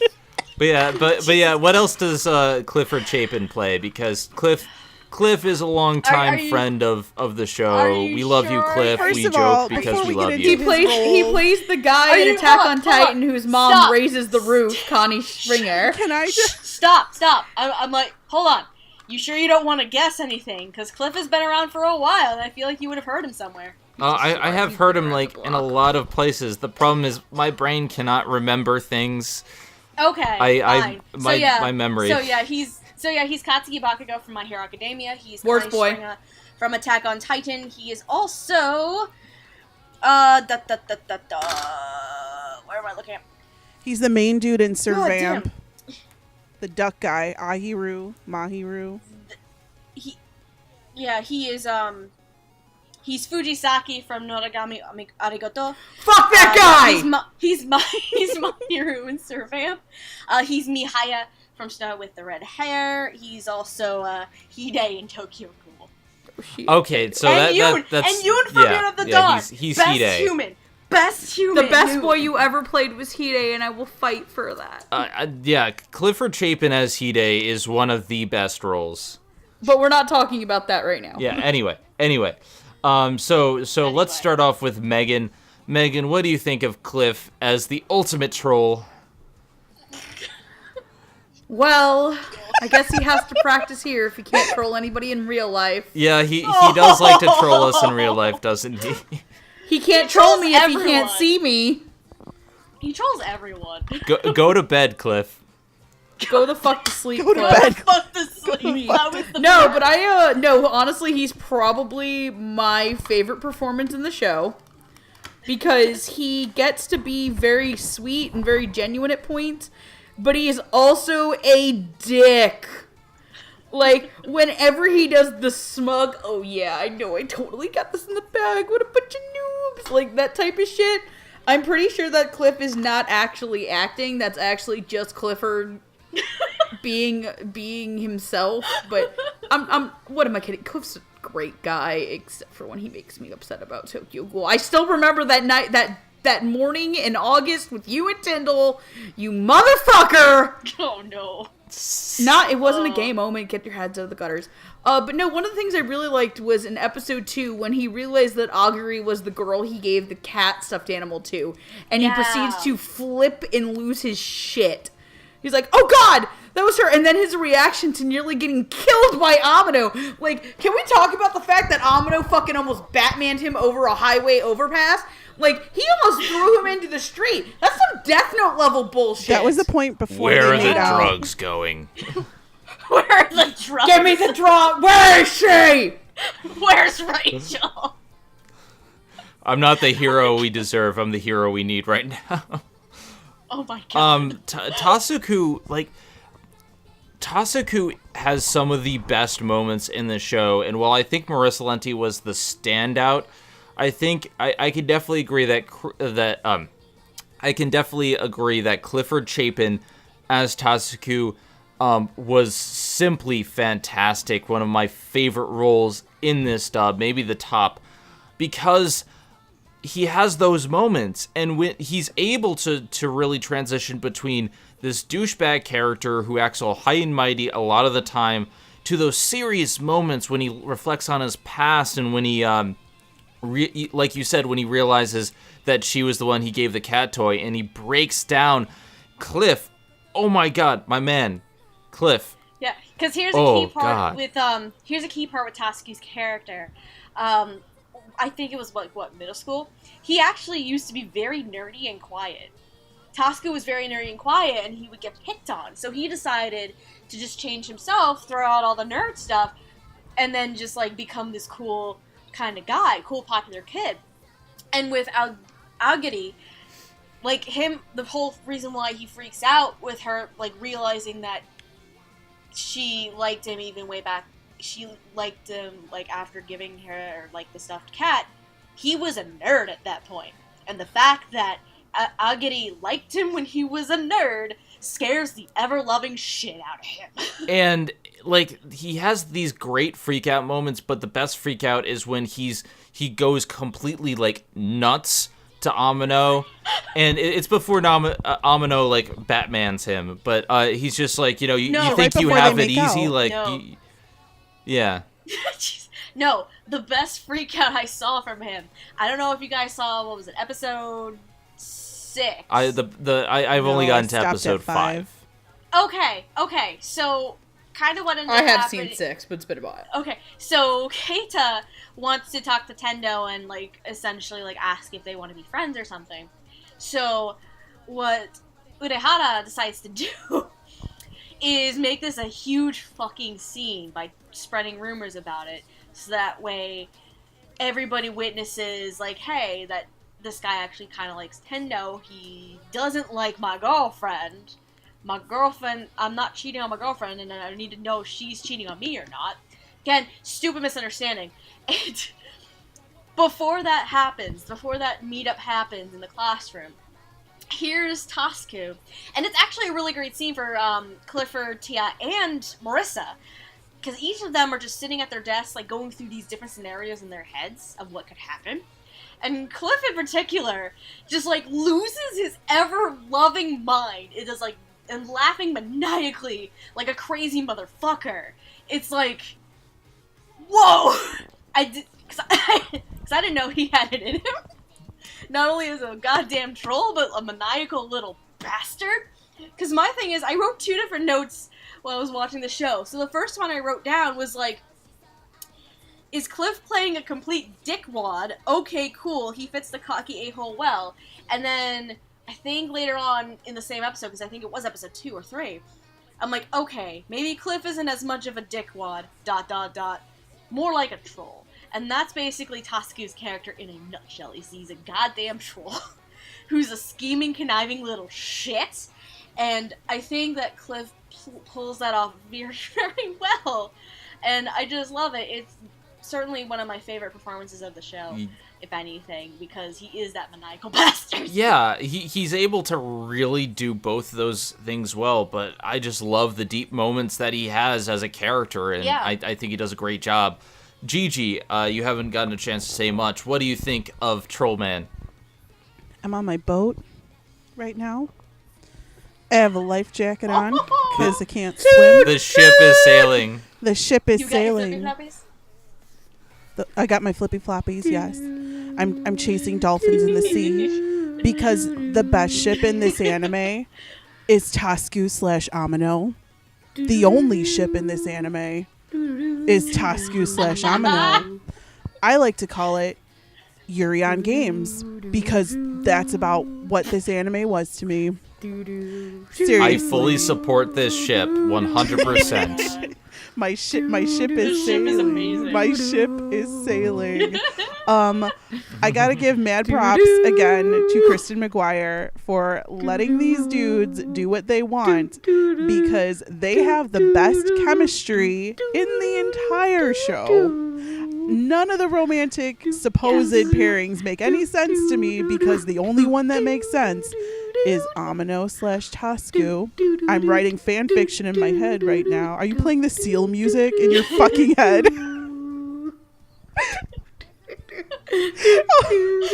Come sail away, come sail away, come sail away with me.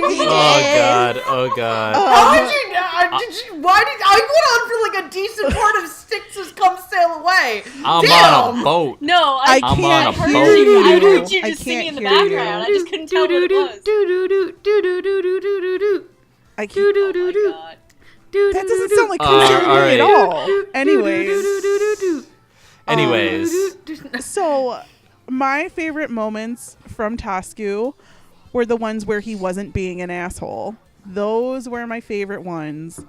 I feel the passion behind this character because he doesn't really know who he is. I think also like Aguri, which is why I think like in the real anime they would make a good couple. In the anime in my head, he's banging Amano on the side. But I just So who's on top in that relationship? Tasuku.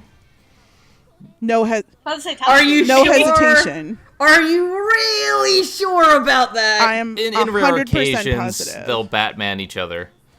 Oh my god. I'm 100% positive that this is how my ship is sailing. But Oh my God. for most of it, I can't believe we're talking about it like this. I felt like he was Bakugo light. Like once he got into that asshole mode, like I was just like, oh, well, it's sort of like Bakugo, but like with less growling. Not to say that I didn't like it because I actually like Bakugo Megan. Yes. He's second best boy. Only You're on my team. I'm on Team Lilac now. Well, how Yeah. dare you? First of all, one, you're a slut. Second of all, I don't get paid. how dare you? I thought we were all on Team Kaminari, best boy. Best boy is Todoroki. I mean, he's really... No, best boy is Look, Bakugo. okay. best boy damn is it. Deku. Let's Best let them have Now we're in the ship is husband awards. Todoroki / Bakugo Girls, for best ship.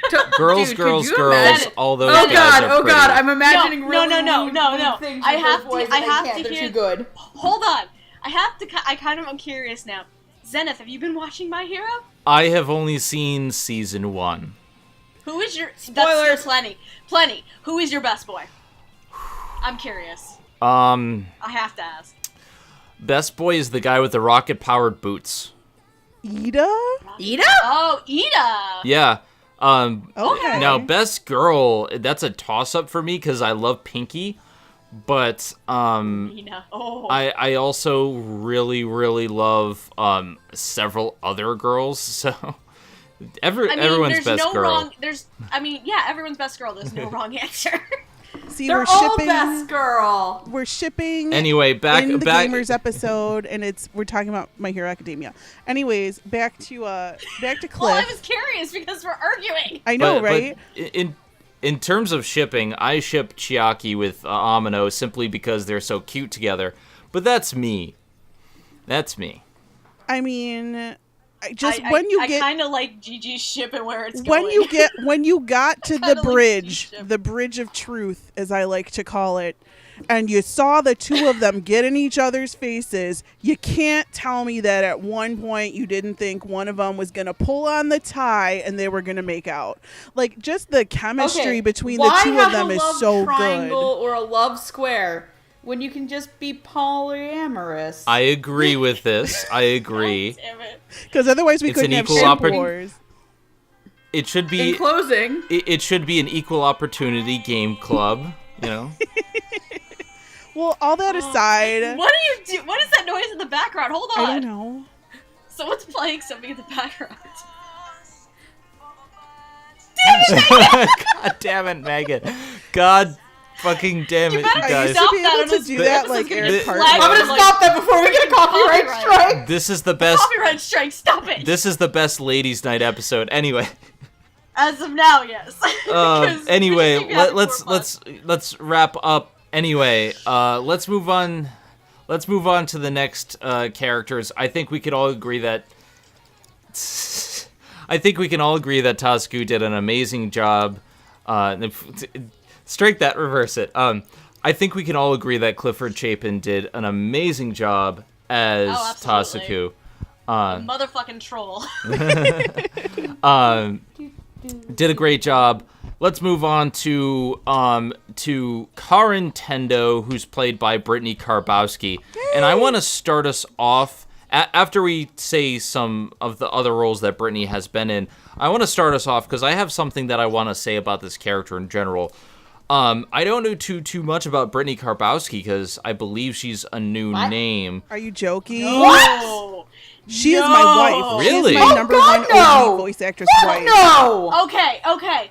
So she has a nice resume, Zena. So Brittany Karbowski has been in series such as Angel Beats as Yuri Nakamura.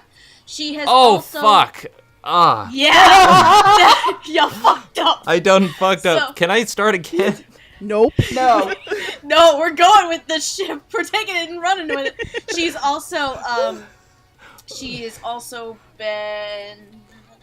That's the thing, though. She's also- Yuri is my she's favorite also- character. Oh, You done really fucked fucked up, boy. son. Girl.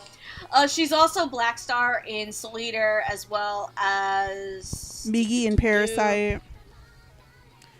Migi and Parasite. Correct. The main girl with the taiyaki in Canon 2006. Yep, Ooh, she's also my wife. trying to find something else that Zenith might know. No, I just instantly remembered because she's in Monster. when I was initially watching this dub, I was looking up who it was, and again, I have the worst memory in the world, so I immediately saw Yuri, and I'm like, oh my god! You learn. But we are helping you learn. yes, It's okay. She's Yamada We in help B got you HK. Yep. She's also Selena Sherlock in Trinity 7. I thought that said Trinity Blood, and that would have been like way long ago. That would have been me freaking the F out. That would have been you freaking the F out. She's also in The World God Only Knows as Kanon Nakagawa. She's best Okay. girl in that. She's been around for a while. For a while. All right, so I have a couple things that I do want to say about this. First of all, I'm sorry, Brittany. You voiced my favorite role in Angel Beats.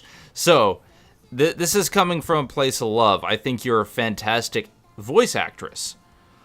But I think that half of the Karen Tendo role is not to my liking. I like the initial half when we meet the character. I think she does a great job voicing that initial startup character and stuff like that. I don't like it so much when she starts freaking out. And a lot of it is like it's kind of like a parody of that what's the name of the girl from Nozaki-kun? Juliet Simmons? No, not the actress, the character. Oh, Sakura? Chiyo Sakura. Yeah, it almost felt like they were trying to do a parody of Chiyo Sakura for this. And I think that Brittany Karbowski does a fantastic job playing this to start up, and then when they go I think it was episode 3 when they go and show how her life is starting to fall apart slowly. I really just didn't like the way she pulls these freak out moments, and it's not a knock against the actress. I think she does an amazing job, and I've seen Brittany do some great work. It's just I don't think this is a perfect fit, if that makes sense. Okay. I can kind of see where you're coming from with that. I mean, because I don't really ever recall Brittany Karbowski playing the pretty popular one, who's also a nerd. I don't recall her playing this type of character before. So starting out, it was very interesting to me, and admittedly there were points where it could have probably come across a little bit better, and I think episode 3, the first half with her, like, showing her daily routine and how it comes falling apart, I think that's a good example of that. Mm-hmm.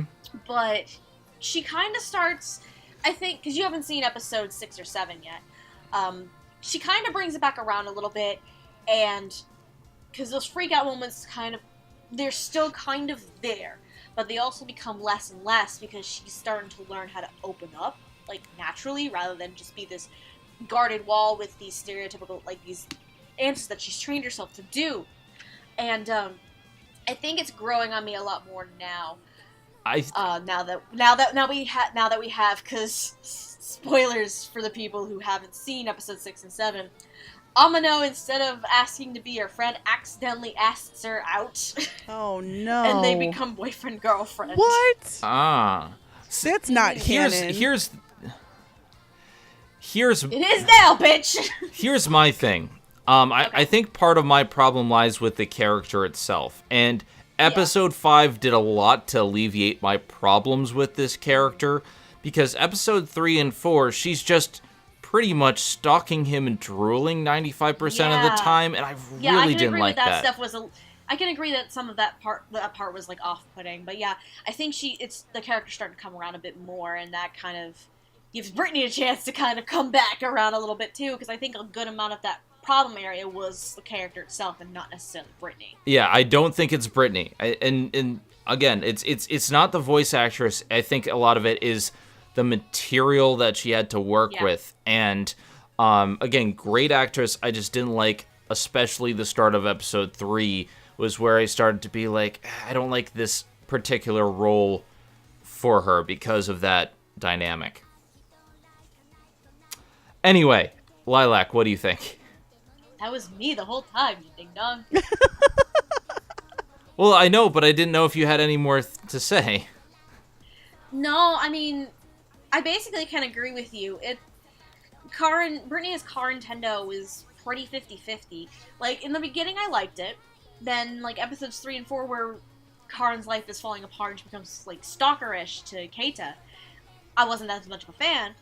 But recently, kind of going back into 5 episodes, like, going from, like, episodes 5, and especially into 6 and 7, where this whole, not just a misunderstanding, just becomes so way out of proportion, which, again, these characters are fucking dumb, and they don't fucking talk to each other.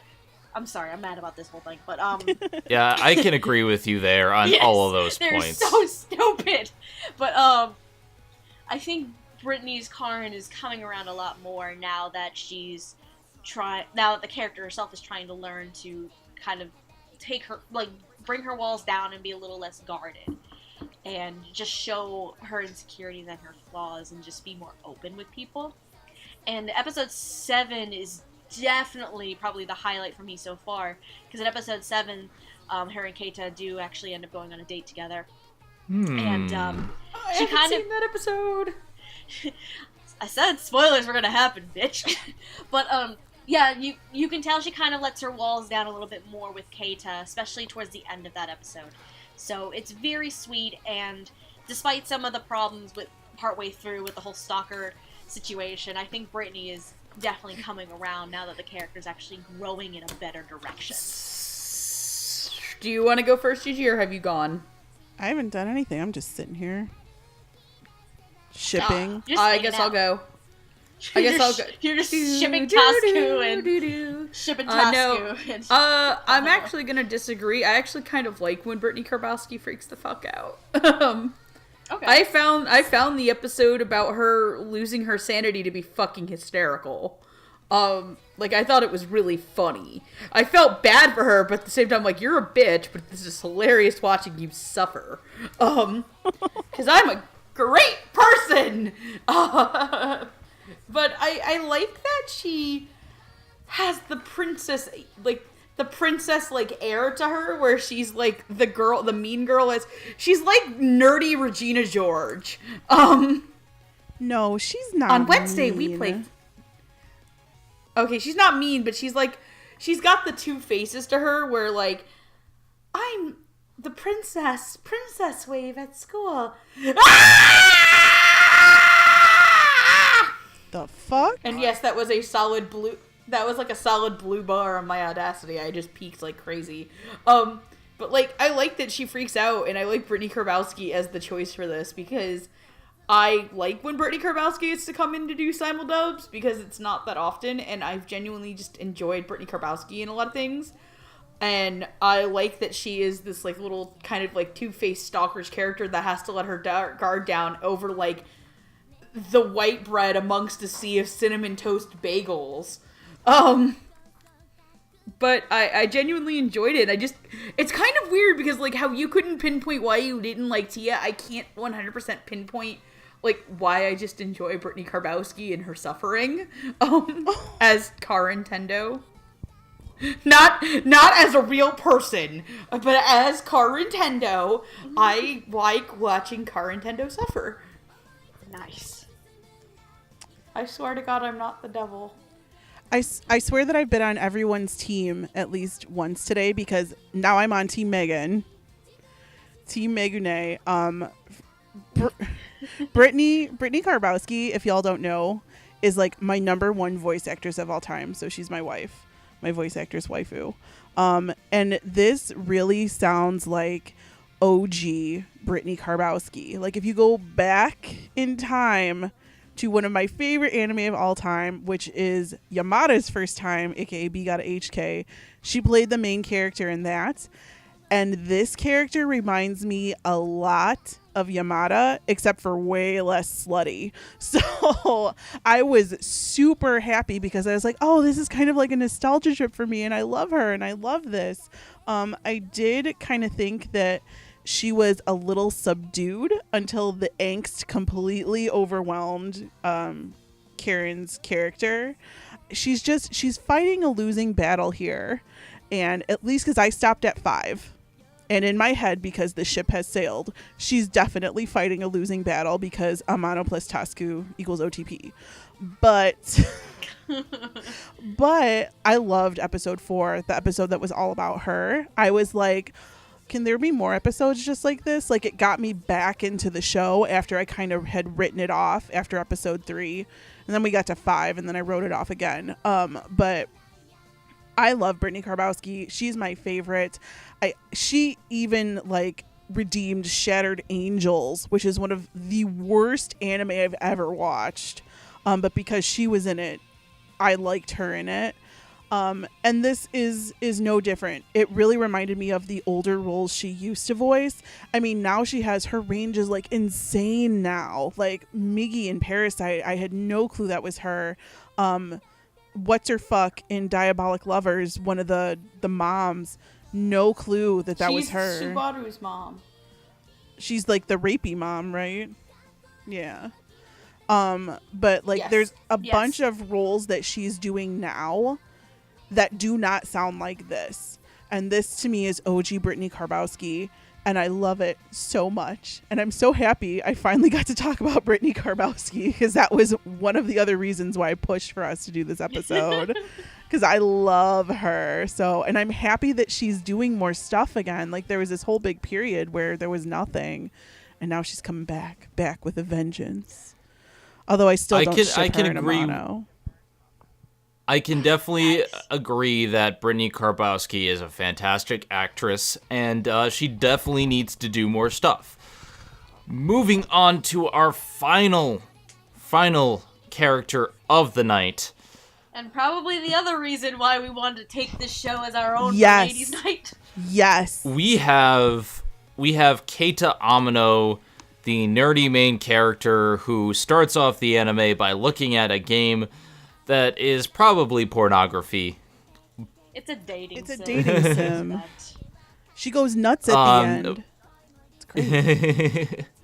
But Keita Amano is played by Brandon McInnes. Woo!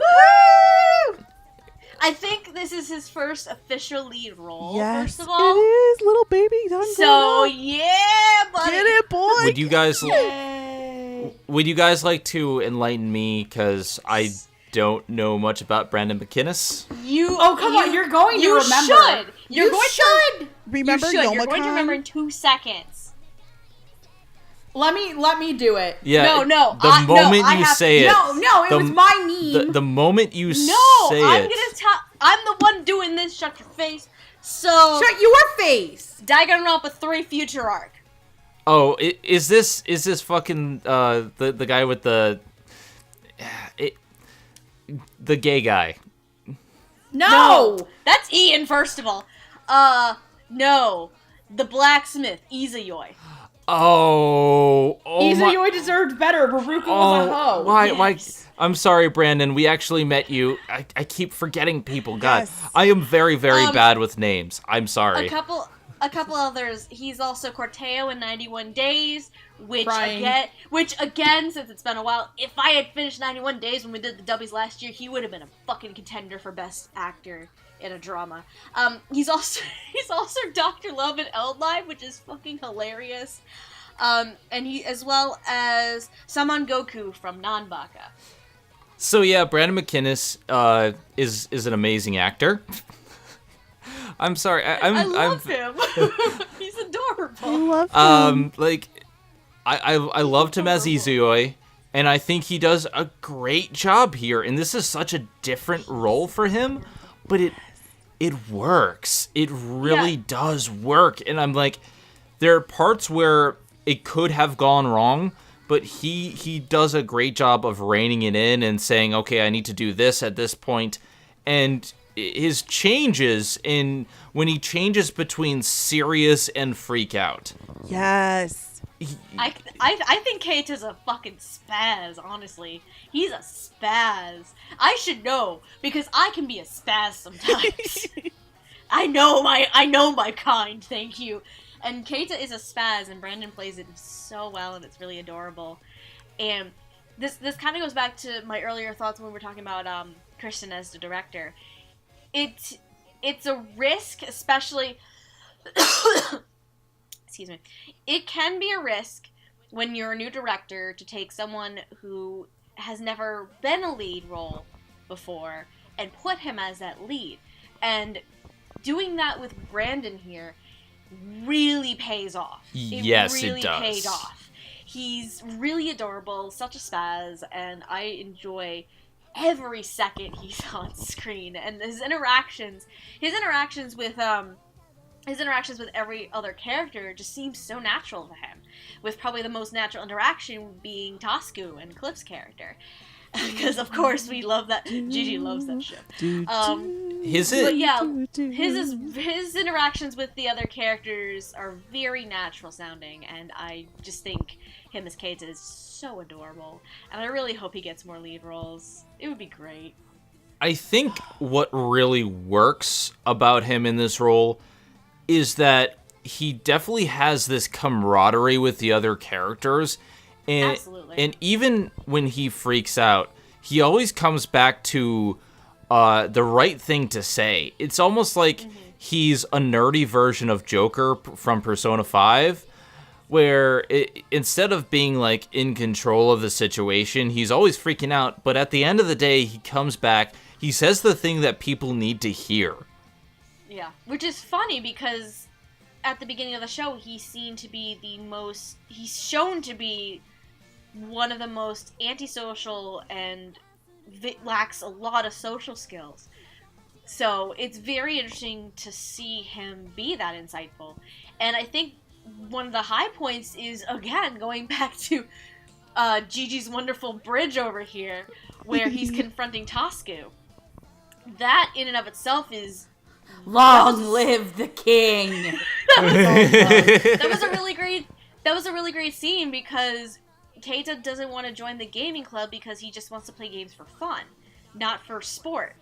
So his perspective is very interesting, and the fact that he will still defend the gaming club when Tasuku just comes in and just tears it apart it's just a really good scene overall.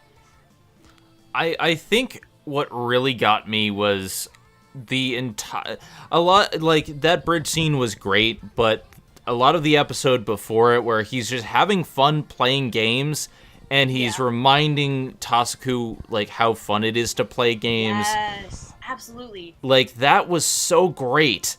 And it wasn't just because they showcased some of the fighting games that I know, because they had Persona 5 Arena in there, and that was great. Yeah, out of nowhere, Persona 5. First of all, it's Persona 4 Arena Max.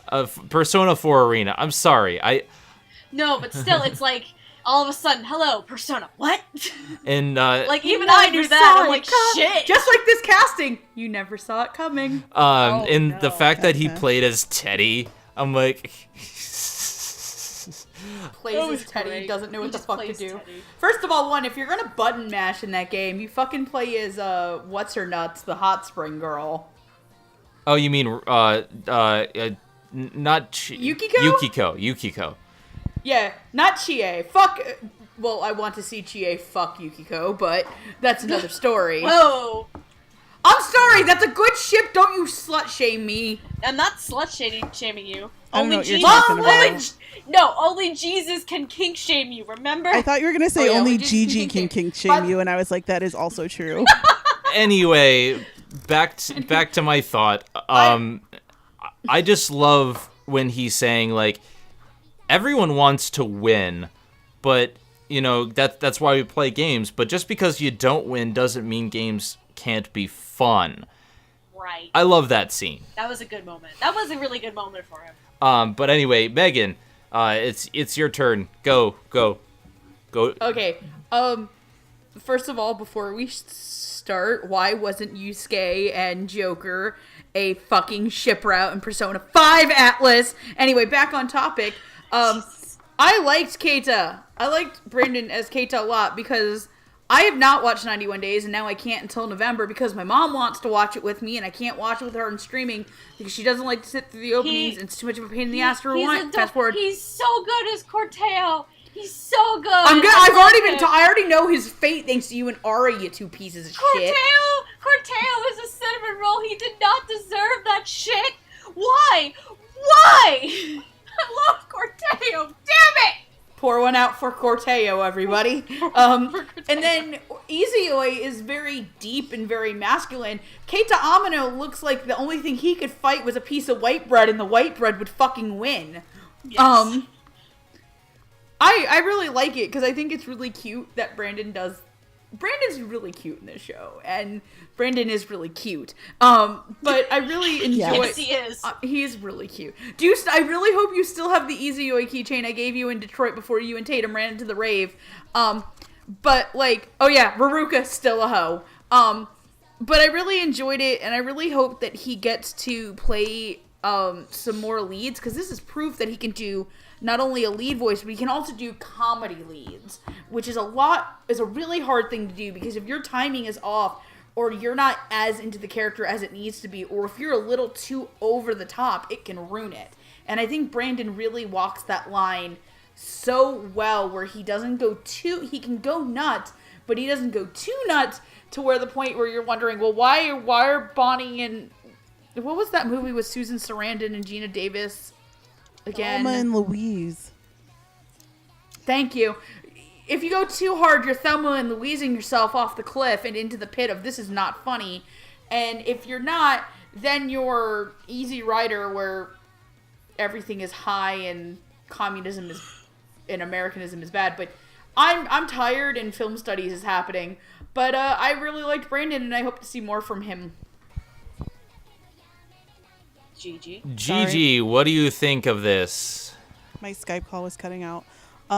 So hello, Brandon. Welcome to Ladies' Night. We have box wine. So what's up? So when the very first episode, when he was doing the narration, I was like, wow, okay, so he can definitely pull off this leading man thing.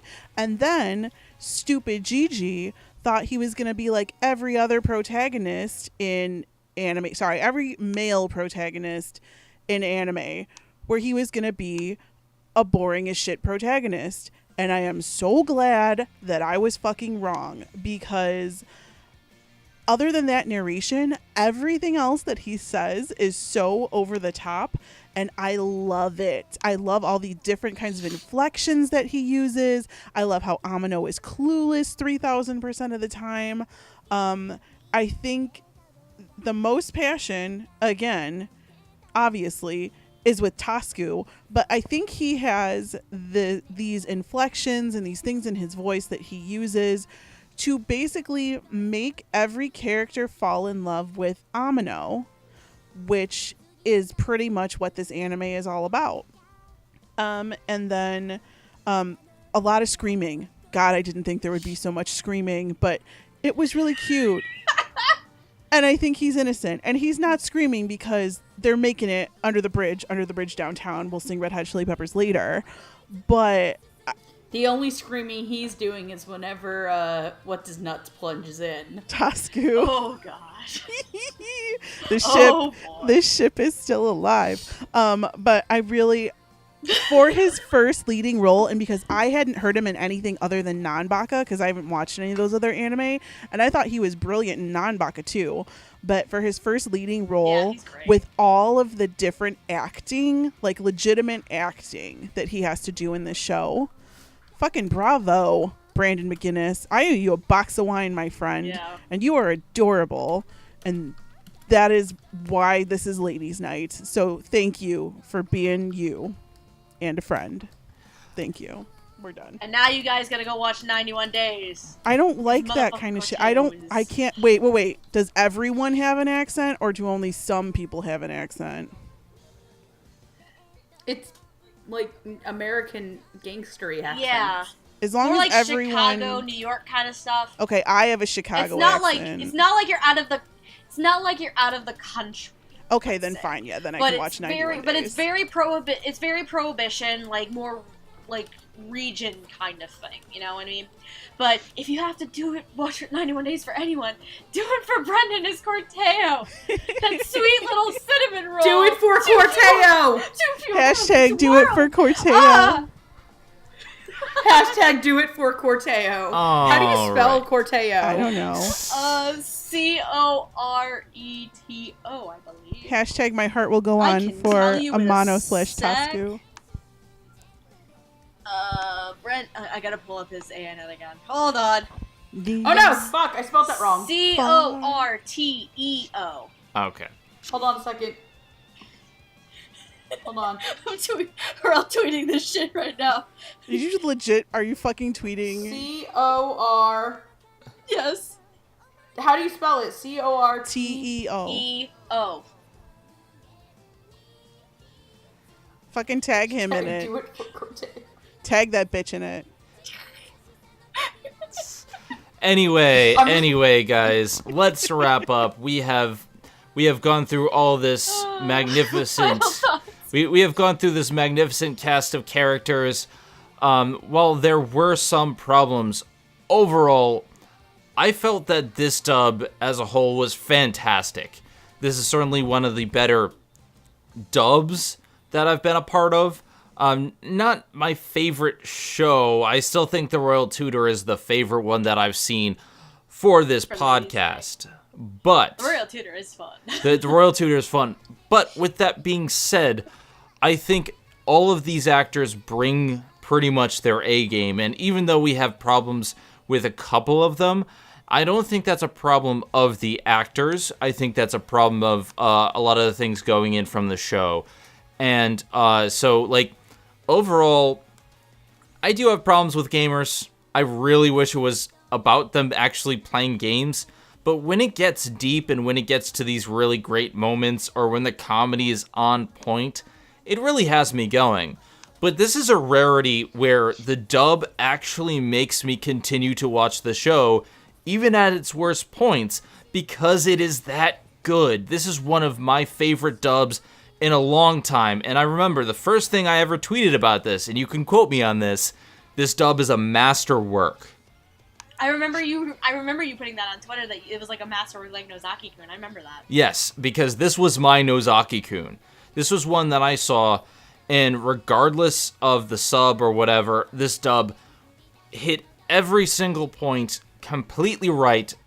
For the most part, and I think this is one of those dubs that just simply works.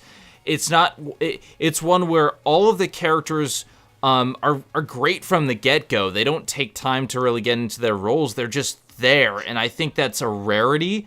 It's, you know, I don't know if I'd compare it to something like Cowboy Bebop because it's not the same type of show, but I would compare it to Nozaki-kun, where it's something where all of these characters just work from the very beginning. There's no awkward period in the beginning, and that's what I thought. I think this is a fantastic job. I think this is a fantastic dub. Great job, everyone. Especially Krista McGuire and Patrick Seitz for wrangling this together and making it what it is. This is great, but actors, fantastic job. On to you guys. What do you guys think? Who's gonna go first with their final thoughts? I'll go. I guess I'll go first. Okay. Oh, never mind. Never go. Gigi, go. No, Gigi, go. Well, first of all, can I just say I'm really glad that we're not doing convenience store boyfriends, because that show is boring as shit. Yeah. Which would have been the other lady's choice. I haven't seen it, but after what you tell me. No. 2 minutes in, asleep. 2 minutes in, asleep. I'm sure the dub is really great. I don't know. I watched it in Japanese. Anyways, that being said, this is not my kind of show. Again, like with 70% of the shows that I watch for Dub Talk, I don't like slice of life, and I don't think most comedy is funny.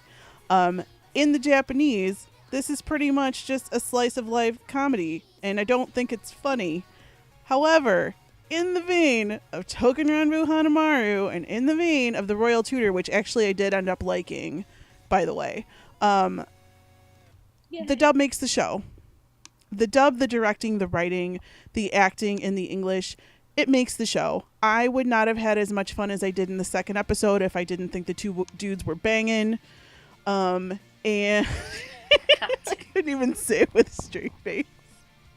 Like, it's not my kind of show. And like I've said a couple of times during this episode, I did start to like nope out a little bit just because I slice of life, romance-ish comedies that are supposed to be funny aren't my jam.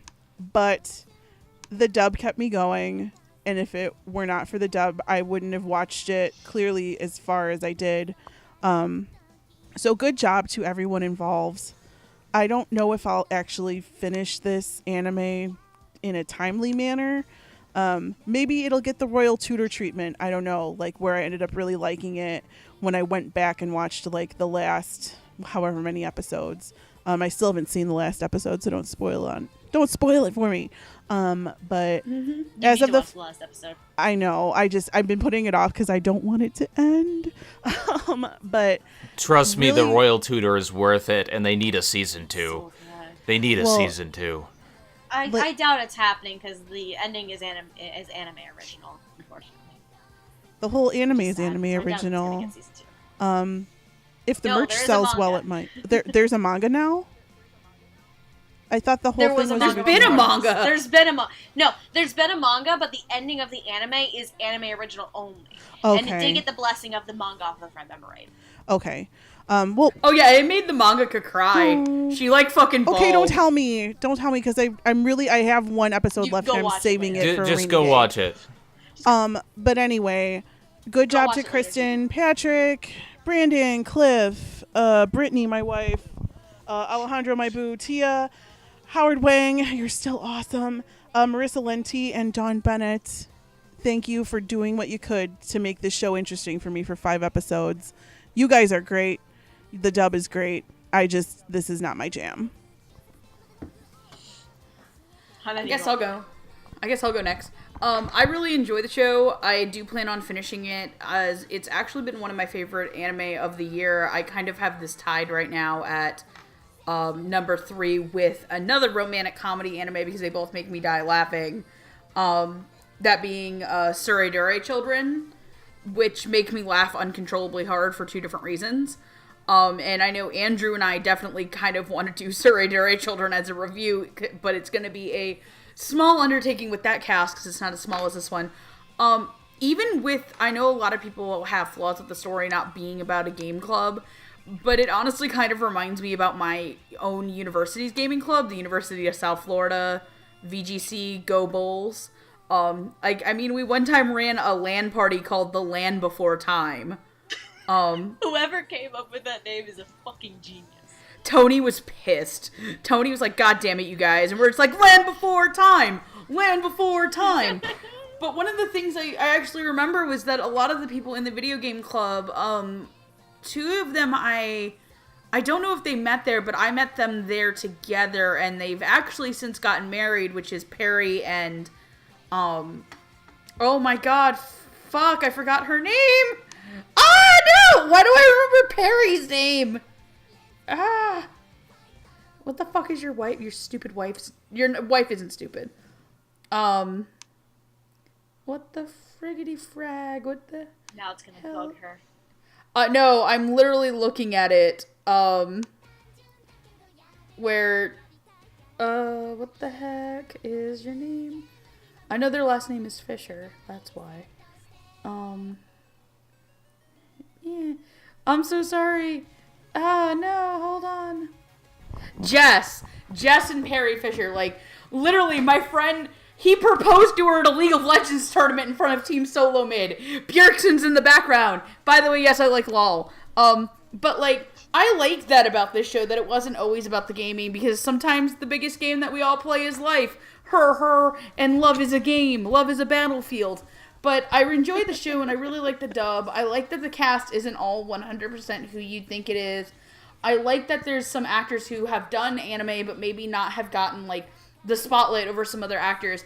And I really, really think that Kristen McGuire deserves all the props she gets for how enjoyable the show is, even if she doesn't see it. Girl, people lost their mind when the show was delayed. That's how much they like it. And a lot of them didn't want to cheat and go ahead in the sub. And I think that speaks volumes, especially for a dub that could have easily gotten a lot of flack and a lot of hate for the subject matter it is. So good on you. I can't wait to see what you do in fall. I know it's not good to ask people to cast things, but honey, if you were the Ancient Magus Bride director, I'd fucking cry, because I think you would do really good at it. So here's to you, Kristen, and I can't wait to see you do more things. Okay, so my turn then. So despite my issues with the show and how it was marketed and advertised being misleading as all hell, and me wanting to punch some characters in the face because they don't fucking communicate, I find the show rather enjoyable. It's a lot of fun, and the dub in particular, as Kristen's full-fledged directing debut, I think it's a perfect and a solid choice. Because not only does she and Patrick, who's the writer, who is the perfect choice to help work on the show with her as a rather seasoned scriptwriter, not only did they make a show that was a lot of fun, again, despite my problems with some of the writing here and there, but Kristen took some risks on the casting and what she did with the performances, and it worked so well. Giving the lead to someone who hasn't had one yet, who has at least played sizable roles at this point, that being Brandon, knocks it out of the park. Giving other main character roles to people like Brittany and Cliff and Marissa and Tia, they pretty much knocked it out of the park on it. It's, despite some of my issues with the show and with the characters, the dub in and of itself is very enjoyable.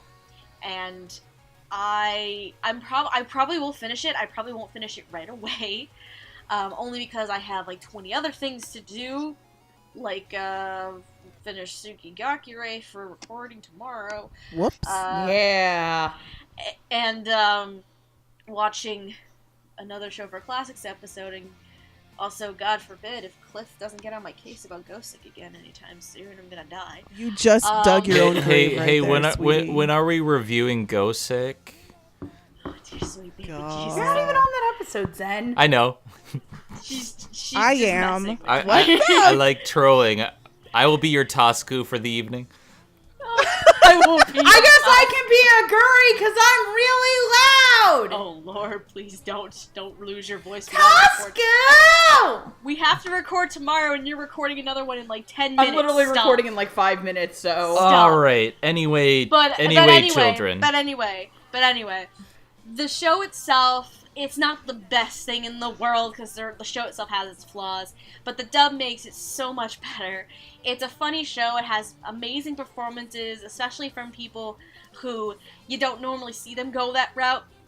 Like Brandon, the Spazzy McSpazatron, Cliff, the motherfucking troll master over here, and then you have Marissa Lenti as a big old nerd. Even smaller characters like Alejandro Saab, who is a motherfucking douchebag. Best boy.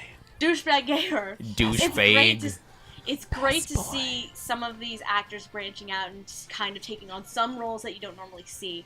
And the fact that Kristen decided to take that risk and do that with this show, because she could have easily put someone like, she could have easily put someone like Josh Greeley as Keita.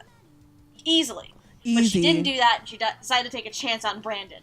And I think it works out so well with with these casting choices that she decides to do, instead of going against the norm that you see a lot of these actors going with, and it's fantastic.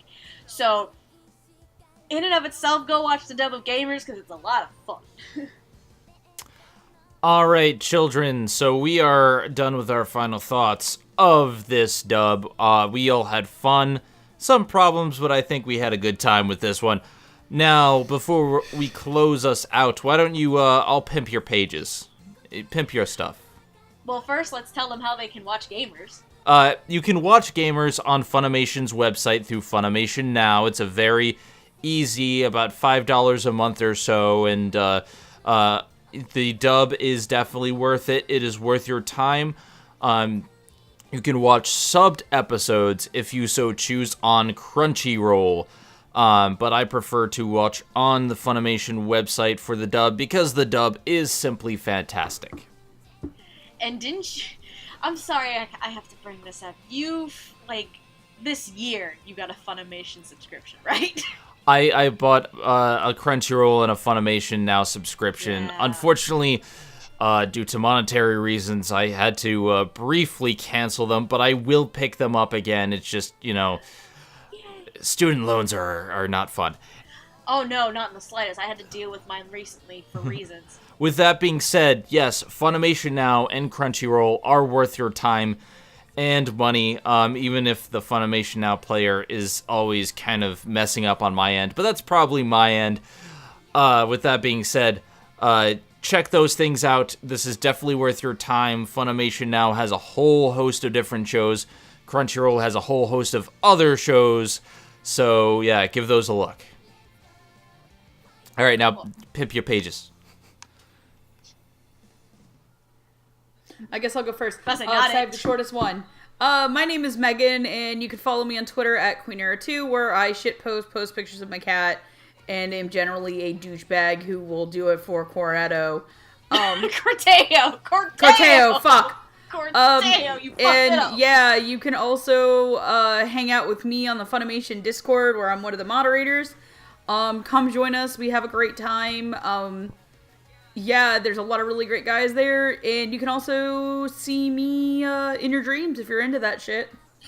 Whoa. No, okay. you can also no, I'm kidding. That's But you can also find me on the Summoner's Rift of League of Legends under the name Puella Magi. If you're into that, and you might run into me on Overwatch as Magneto. My name is Stephanie, aka Lilac. You can follow me on Twitter at Lilac Anime Review. Review being spelled REVUE, where I basically tweet about my daily life and complain about things, because I live near Boston. I have a filthy Boston, mouth. Massachusetts. I swear on a constant basis. It's very bad. 9 times out of 10 when it comes to this podcast, it's because that motherfucker Megan over there, because she swears and it brings it out of me too. But, yeah, you can follow me on Twitter for any of Hey, my... baby. Oh, god damn it. No, stay away from me. But you can follow me on Twitter for any of I'm my... hurt. I'm not that bad. I don't swing that way! How many times do I have to say it? I'm not hitting on you! Near, far, your hearts will go on. Wherever you are. No. You guys get the drunk Just sound kiss in- already. Just make out. I'm done. No! No. I gotta leave that for Keita and, a Tasuku over there. Tatsuku. I gotta stay with that ship over there, okay? I'm done. You're done. Well, my name is Gigi. You can follow me on Twitter and YouTube at AnimePalooza. I just hit 1,000 subscribers. Gigi, will you make out with finally. me? Super happy. Congratulations, Gigi. Thank you. And what do? I talk about shoujo trash. I complain about Anime Strike a lot, but not as much as other people that I know. And I get really mad party. when Bishi shows don't come out in legal ways that I can watch them. I also retweet a lot of fan art. So if anybody would like to draw some Amano Tasuku and send it in my direction, and also come up with a really cute pairing name and start to hashtag it, send it my way. Also Todoroki Bakugo. I'll RT the shit out of that. So that's me. Yay, Bakugo. And I have a lot of stuff to pimp. Unfortunately, I do a lot of things. Like You do too much things. I Stop it. I do all of the things. On my main channel, which is youtube.com/Zenith Will Review, spelled REVIEW. The actual correct way. I hate it when you do that just to spite Wow, me. fuck you too, asshole. On my main channel, I have a few different things. First of all, I have my own podcast. It's called The Disney Debate, where me and two of my friends, Kat McBarry and Eric Y2 Staller, we talk about Disney movies. We also have a DuckTales podcast that we're going through each episode of the new DuckTales show as it comes out. I have a show where we talk about gaming, like Zen Gaming, talk about movies. I do a lot of the stuff on my main channel, and I just hit 16,000 subscribers, so it's that train's a rolling. But I also have another channel. I just started a dedicated Let's Play channel. If you search Zen Plays Danganronpa, you will see my channel. It has only 13 episodes now, but there's quite a bit epic stuff going on there. I'm actually starting a storyline with this Let's Play channel. Quite a few people have already been a part of it. Megami33 just recently was on the latest episode. Malcolm from Nostalgia Critic was on the episode before that. So I have some interesting people showing up with that. But I also do more. In addition to my Let's Play channel where I voice act and other stuff, I have streaming. I stream regularly at my Twitch channel, twitch.tv/ZenithWillRule. With all that being said, I do a lot of stuff. Check it out at your leisure. In any case, You do too much stuff. I do too much stuff.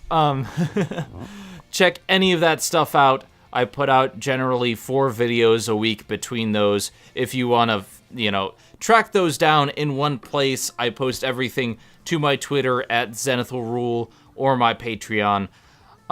With all that being said, thank you guys for watching this episode of the Dub Talk Podcast. This has been a lot of fun. Thank you guys so much for letting me host this episode. This has been a lot of fun. So go out. Where can you follow Dub Talk? What's that? Yeah. You can follow Dub Talk in many different places. It's funny you ask. Thank you. We have a Twitter. It's called at Dub Talk Podcast. It is quite awesome. A lot of the voice actors who watch the show are friends with us and interact with us. Shout out to all the people who watch this show. Thank you so much for interacting with us and making this fun. You can also check us out. I believe we have a Tumblr. Yes, we do. We have a Tumblr. We have a Twitter. Our YouTube channel, which you're watching right now, but in case you're not watching it, we are at Lilac Anime Revue. With all Incorrect. No, our channel is literally just called Dub Talk Podcast. Yeah, I got the URL changed a while ago, so thank God, because that would have made things so confusing. Okay, so so it is Dub Talk, or Dub Talk Podcast, one of the two. Dub Talk. So yeah, look up Dub Talk Podcast, and you will find the podcast with the most. With all that being said, we're on a lot of places. We're everywhere. All of our different members do various different stuff. So why not check that out? Give us a watch. See what you think. Love you. You may be pleasant surprised. We love you all. In any case, I'm Zenith Rule. Otaku on, my friends. Good night, Bye. guys. Love your faces. Somebody's. I'm sailing Not away. again. Away. Set an open course for the virgin seas, which are Amano's pants for Tatsuku. God damn it. Good night. Good night, everybody.